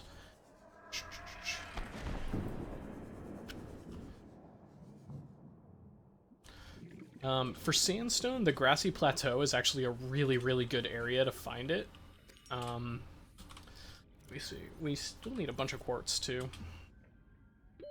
Oxygen. So this part is primarily just collecting resources. If you're watching on YouTube, when I eventually get around to putting it up on YouTube, feel free to skip this part. It's pretty boring. We're just collecting resources. I'll do a final recap of everything you need once we get there. But for the moment, I'm just going to be going around and collecting resources.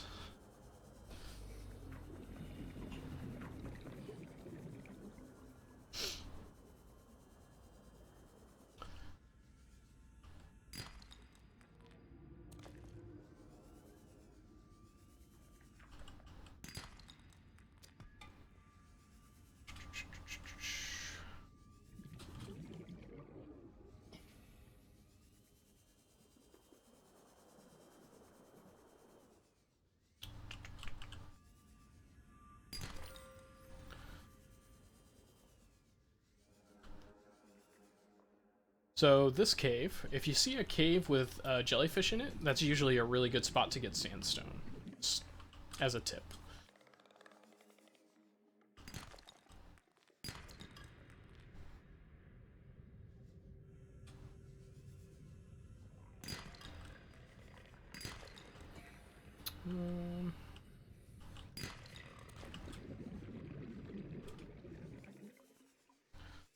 And you don't want to go too far away from your base. You want to stay relatively close. You just don't want to have to rack up huge travel time. You want to stay within probably 500 meters or so.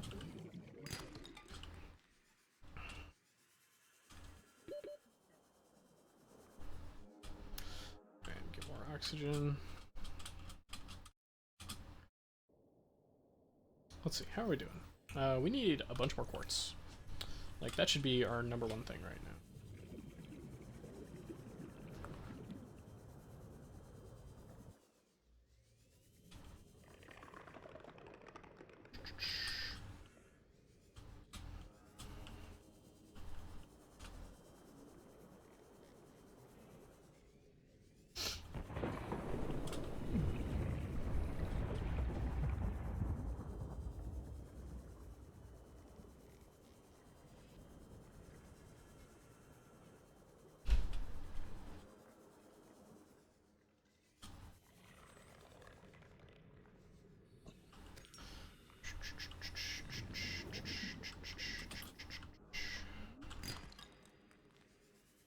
So, I will note, you only need 7 lead.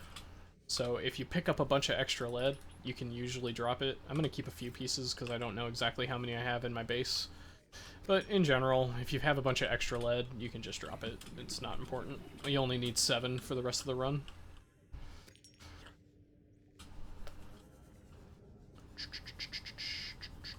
Where? Okay, there it is.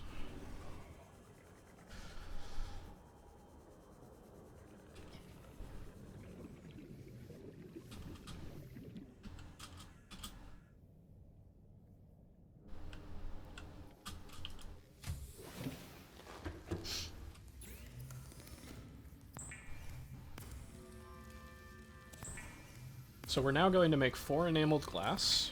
I can only make 3, apparently. That's real annoying. Okay. Well, I need 1 more quartz, then. Fine.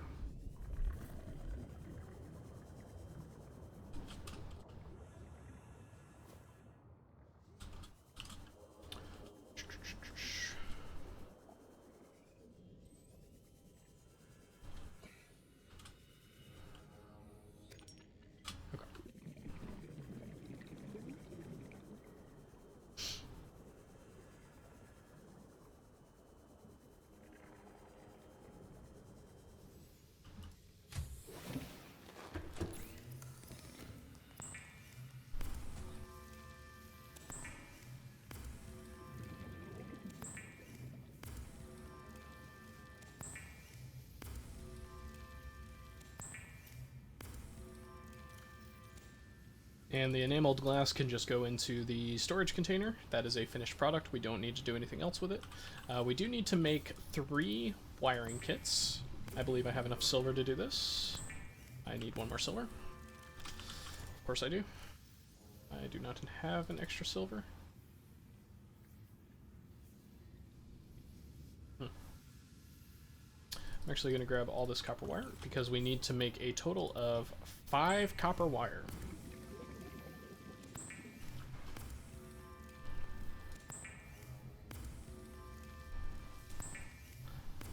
Four of the copper wire is used in computer chips. The last one is a finished product, and we will not need it. Okay, so I need silver. Oh, we need 1 wiring kit. The other 2 wiring kits are going to be used to make advanced wiring kits.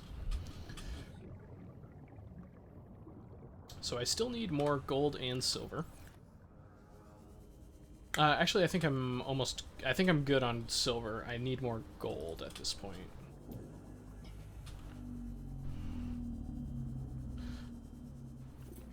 So like I said, the grassy plateau is a great place to look for sandstone.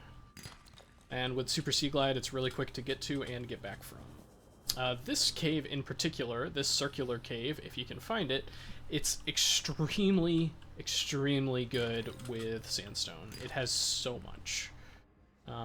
It's probably one of the best caves you can go to for gold and silver.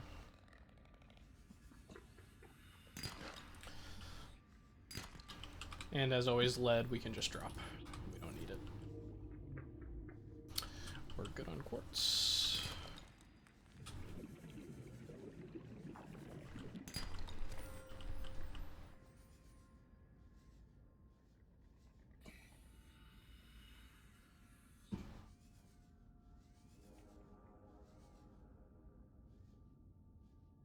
This cave is not doing me very good right now.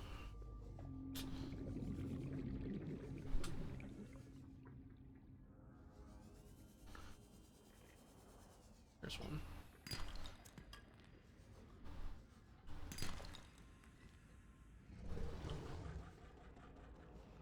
That's the first time I've seen a sand shark in this cave. That's kind of interesting.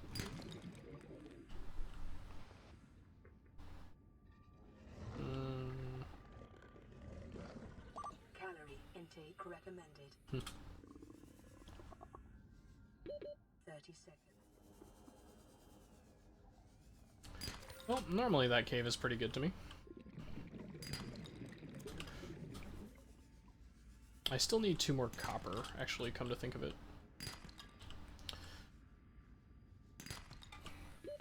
Oxygen.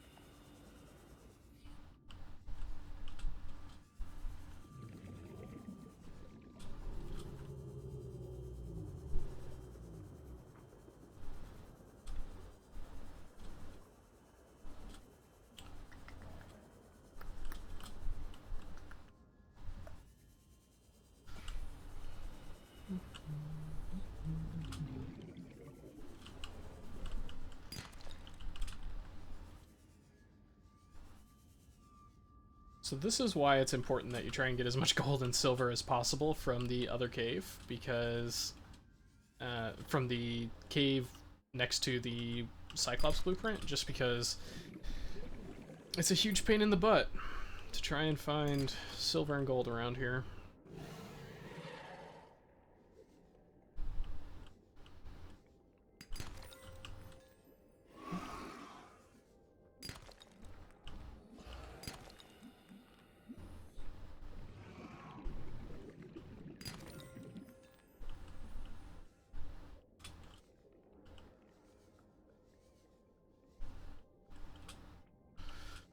So let's see, how are we doing? We have 6 gold. No,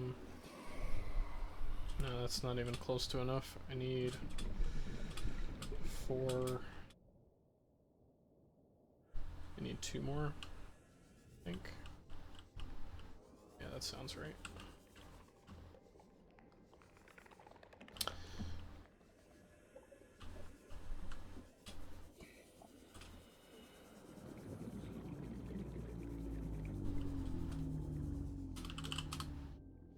There we go. I wondered why it was getting so dark.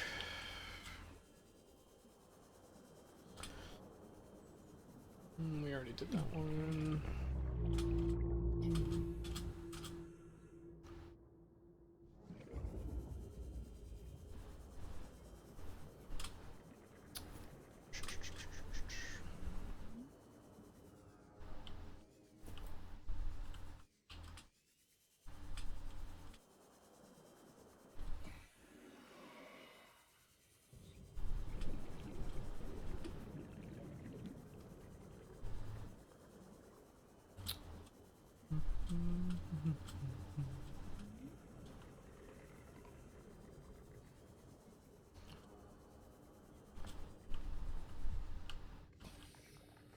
I always forget if this one has... yeah, it does. Okay.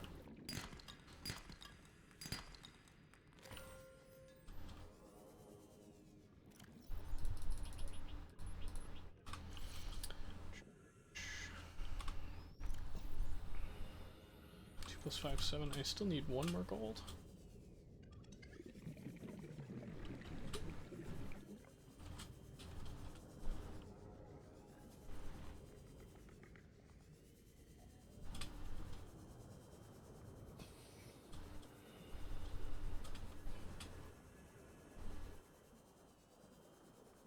How are we in the radiation? It's interesting. Sandstone, please. Emergency. Starvation imminent. Seek calorie intake immediately.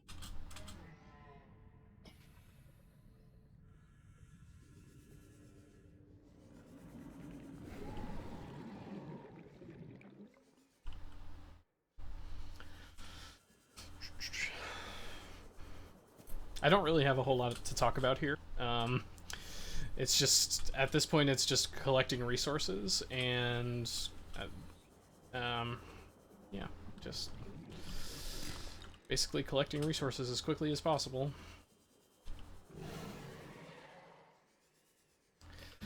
Yeah, this run is definitely not going to be a world record by any stretch.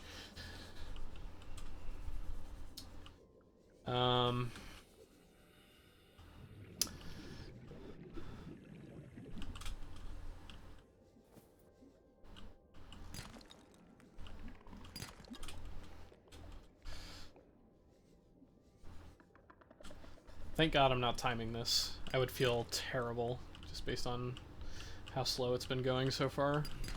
Alright, I think that's the last gold we need.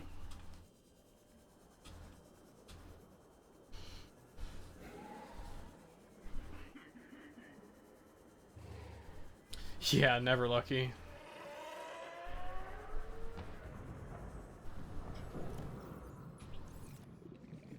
Oh, I think I still need 1 more copper.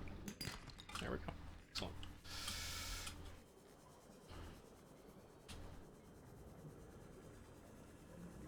I need to eat. New creature discovered. Sure.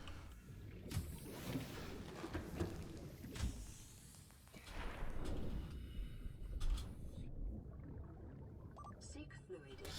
No, this is primarily meant to be just a tutorial for people who want to learn how to do the speedrun. Alright, so we need 1 more wiring kit.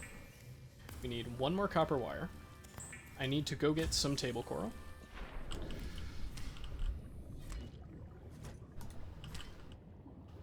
That's 3. I need 8 total. 6.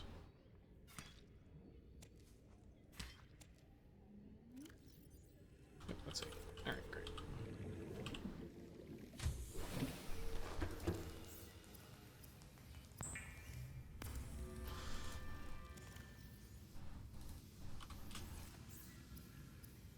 And we need 4 computer chips total.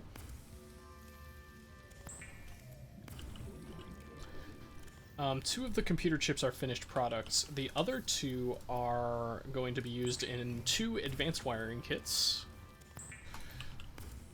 which are going right into here. We do not need that much silver. Oh, I had a bunch of gold already. Okay. Well, we don't need any of that. No. I don't think. Yeah, I don't think we need any of that.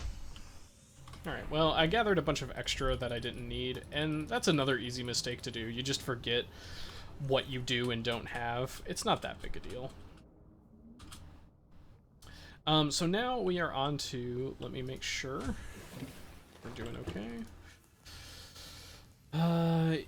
Yeah, we're on to the titanium gathering phase. So we need, at this point, we need 70 titanium. All of that titanium is going to be converted into titanium ingots, which are then going to be transformed into plasteel ingots. So we need every piece of titanium we can find now.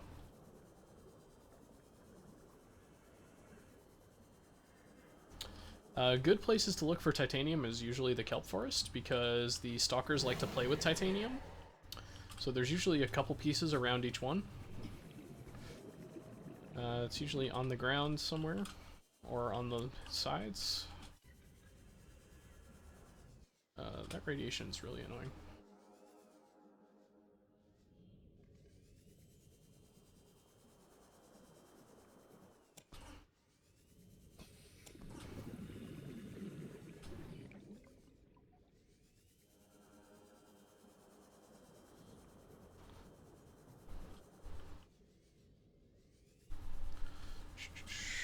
Emergency. Starvation imminent.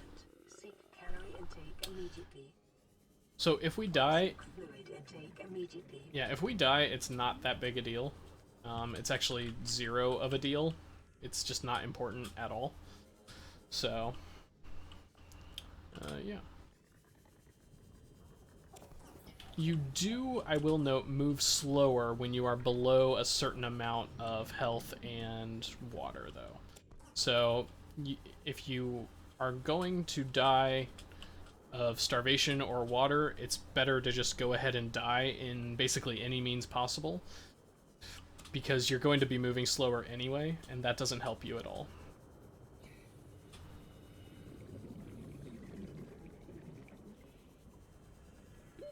Oxygen.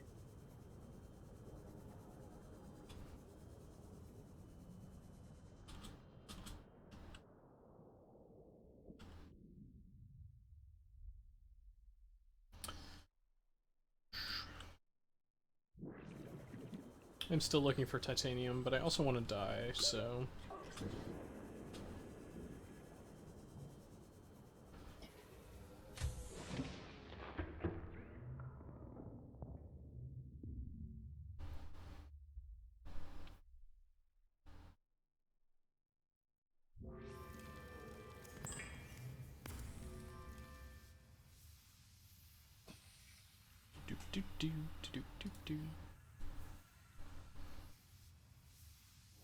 So when you die, it resets your health and water, so it's just convenient.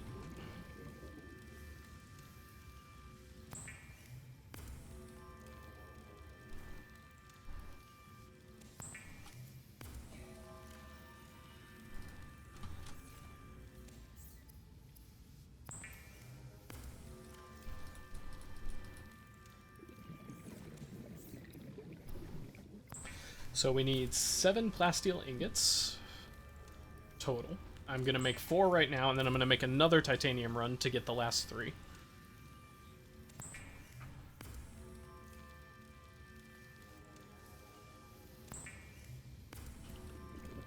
And plasteel ingots are finished goods, so. Alright, yep, we just need more titanium. Of note, you also keep Super Sea Glide even when you die, so assuming you haven't done anything to make you lose it, you basically keep it forever.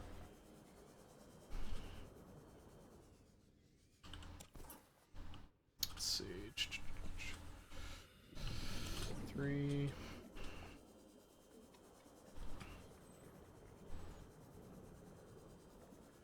Four. That's enough to make 2. Oh no, just make enough to make 1.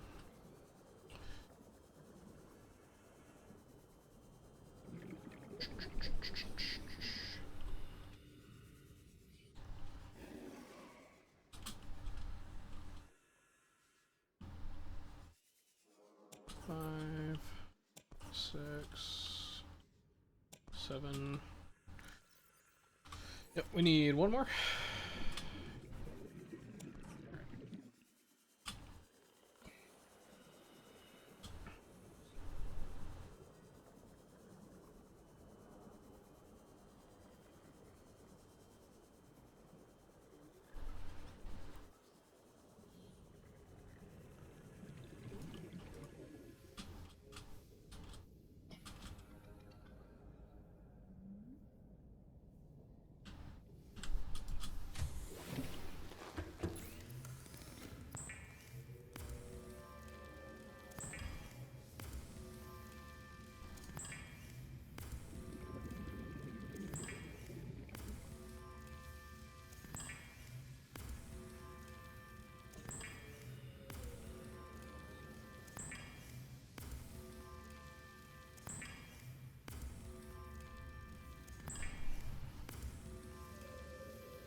Ooh, I still need to get more lubricant because I dropped a bunch.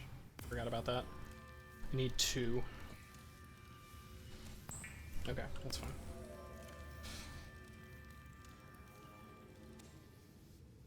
Okay, so that's all the plasteel. Copper, yep. We need 2 lubricant. 6, 7, and 7 lead over here. 7. Anything else? I still need to make... Okay, we'll make that when we come back. Okay, so I need to make 2 lubricant.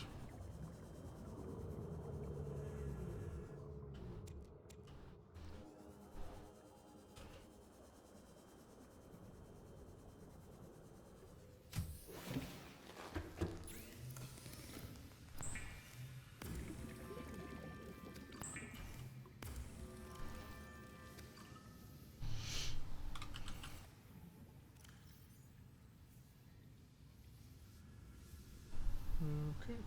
I'm just gonna drop all this extra stuff I don't need.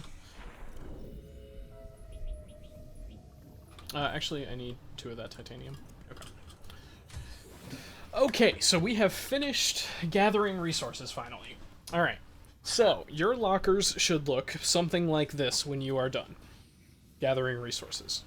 You should have 1 silicone rubber, 4 sulfur, 4 kyanite, 3 nickel.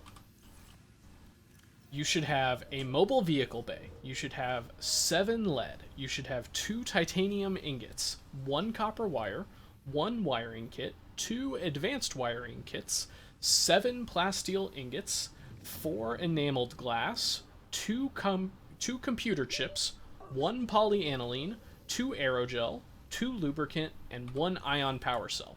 We need 1 more ion power cell, but we're not going to make it yet because we're still using those ion batteries.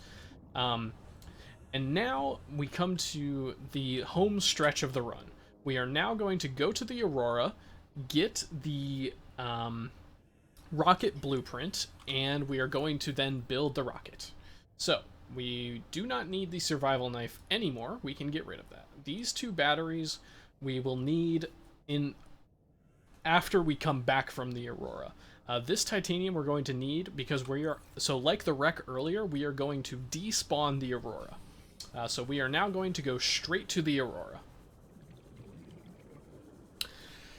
The radiation is annoying and it hurts you slowly, but when you get rid of the Aurora, it's not that bad anymore. It's just the visual and sound effect at that point. So if you can handle the sound and visual effect, then you can go straight to the Aurora with no problem. If you would prefer to build the radiation suit, it doesn't waste that much time to do so. So you can do it, but you certainly don't have to. In the interest of going fast, we usually do not make the radiation suit. So I am now going to despawn the Aurora. Readings in this region are sparse. The Aurora's radioactive fallout So we want to despawn the Aurora, which we have now done. if not contained within the next 24 So here is the reactor, and we're going to navigate to the prawn bay. You want to go past the reactor and over towards, I think it's this direction. So the Aurora is one of the toughest places to navigate, and navigating it at night is near impossible. It's this way.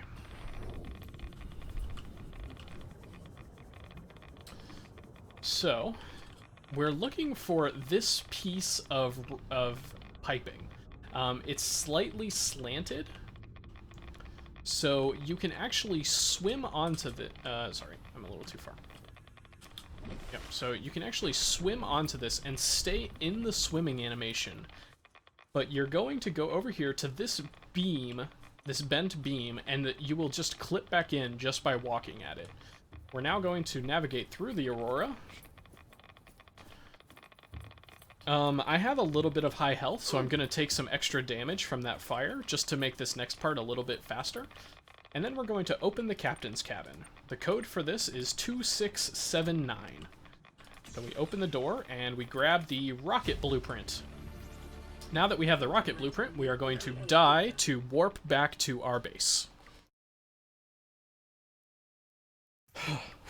And we're almost done.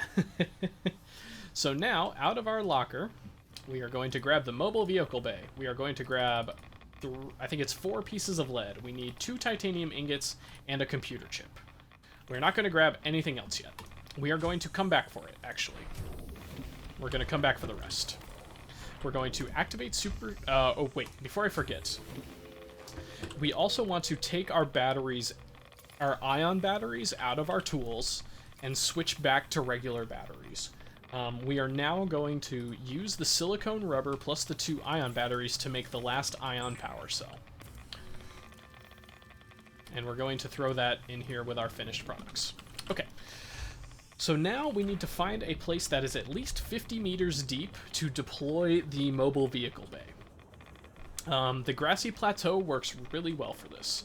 So if you can find your way to the grassy plateau, you can deploy the mobile vehicle bay.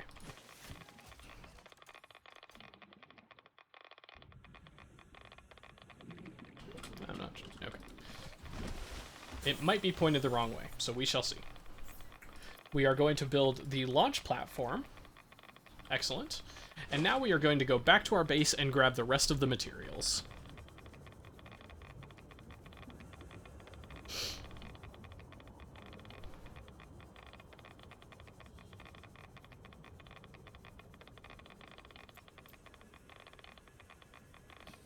So this radiation detected thing does not go away even after you finish the run. It sticks around all the way through the credits. So anyway, we're going to grab everything. And I mean everything.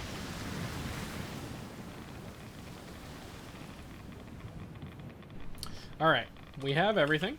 I'm going to reactivate Super Sea Glide. And we are going to go back to the launch platform.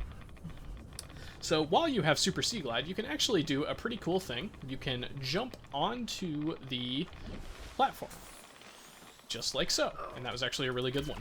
So we want to start building the rocket gantry. While that is building, we want to go start the Cyclops building.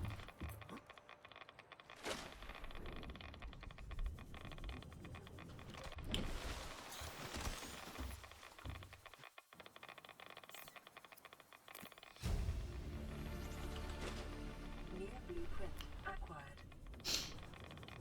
Be advised, the cyclops. So these two things should finish up at about the same time. Before we go into the Cyclops, we are going to start the next piece of the rocket. We're going to start the boosters, and then we're going to go jump in the water so we can meet the Neptune or the Cyclops as it falls. If your Cyclops gets a little tilty because it lands on top of the platform, that's not a big deal. So we're going to climb the ladder here. We are now going to grab a power cell from the Cyclops, and we're going to use it to make the Cyclops shield generator. The Cyclops shield generator is the only reason we need the Cyclops. We do not need it for anything else in the run.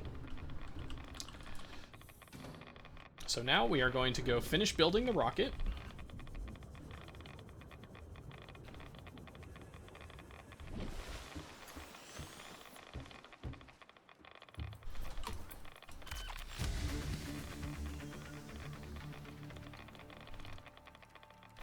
So this part, there's really nothing to do during this part. You can check your inventory to make sure you have everything you need. For the very last rocket part, you should have 1 plasteel ingot, an enameled glass, a computer chip, and the shield generator. That's for the very last piece of the rocket. Everything else, as long as you have everything I said earlier, you should be good to go. You should not have any problem building all of these things all at the same time. Alright. So now that we have started the last piece of the rocket, we're now going to go over to the elevator, and it's time to finish the run. So we're going to activate the elevator. I'm going to make it daytime, because the radiation plus so nighttime it's hard to see. Nighttime plus radiation, it is impossible to see. We're going to throw all the switches. Auxiliary power unit online. Communications systems array active. Pressurizing hydraulics. Climb the ladder. We still have 3 more things to do before we can launch the rocket.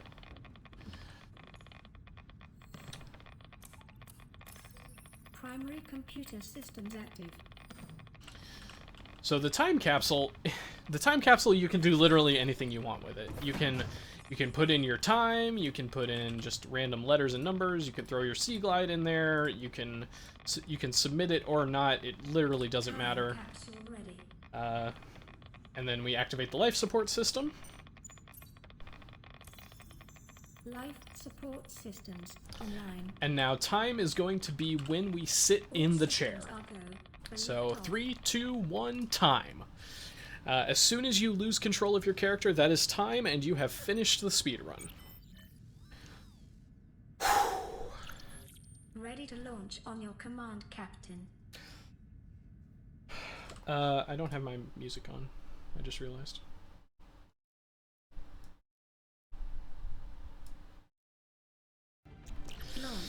Okay.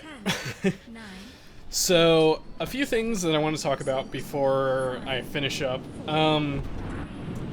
There is a spreadsheet that tells you everything you need to know about what resources you need to collect. There is a Google document that is basically a text form of this video. If you're watching on YouTube, those links are in the description. If you are watching on Twitch, I encourage you to join the Subnautica speedrunning Discord channel server, and you can find all of those things on there. I hope I didn't miss anything. I'm certain I did, but I'm sure people in the comments will tell me I forgot something, or chat will tell me I forgot something, but overall, this speedrun is not as bad as some people think it is. The hardest part is remembering all the resources you need to gather. Otherwise, navigation, executing the tricks, they're all very easy, and this run is super fun, and I would encourage anyone to give it a try.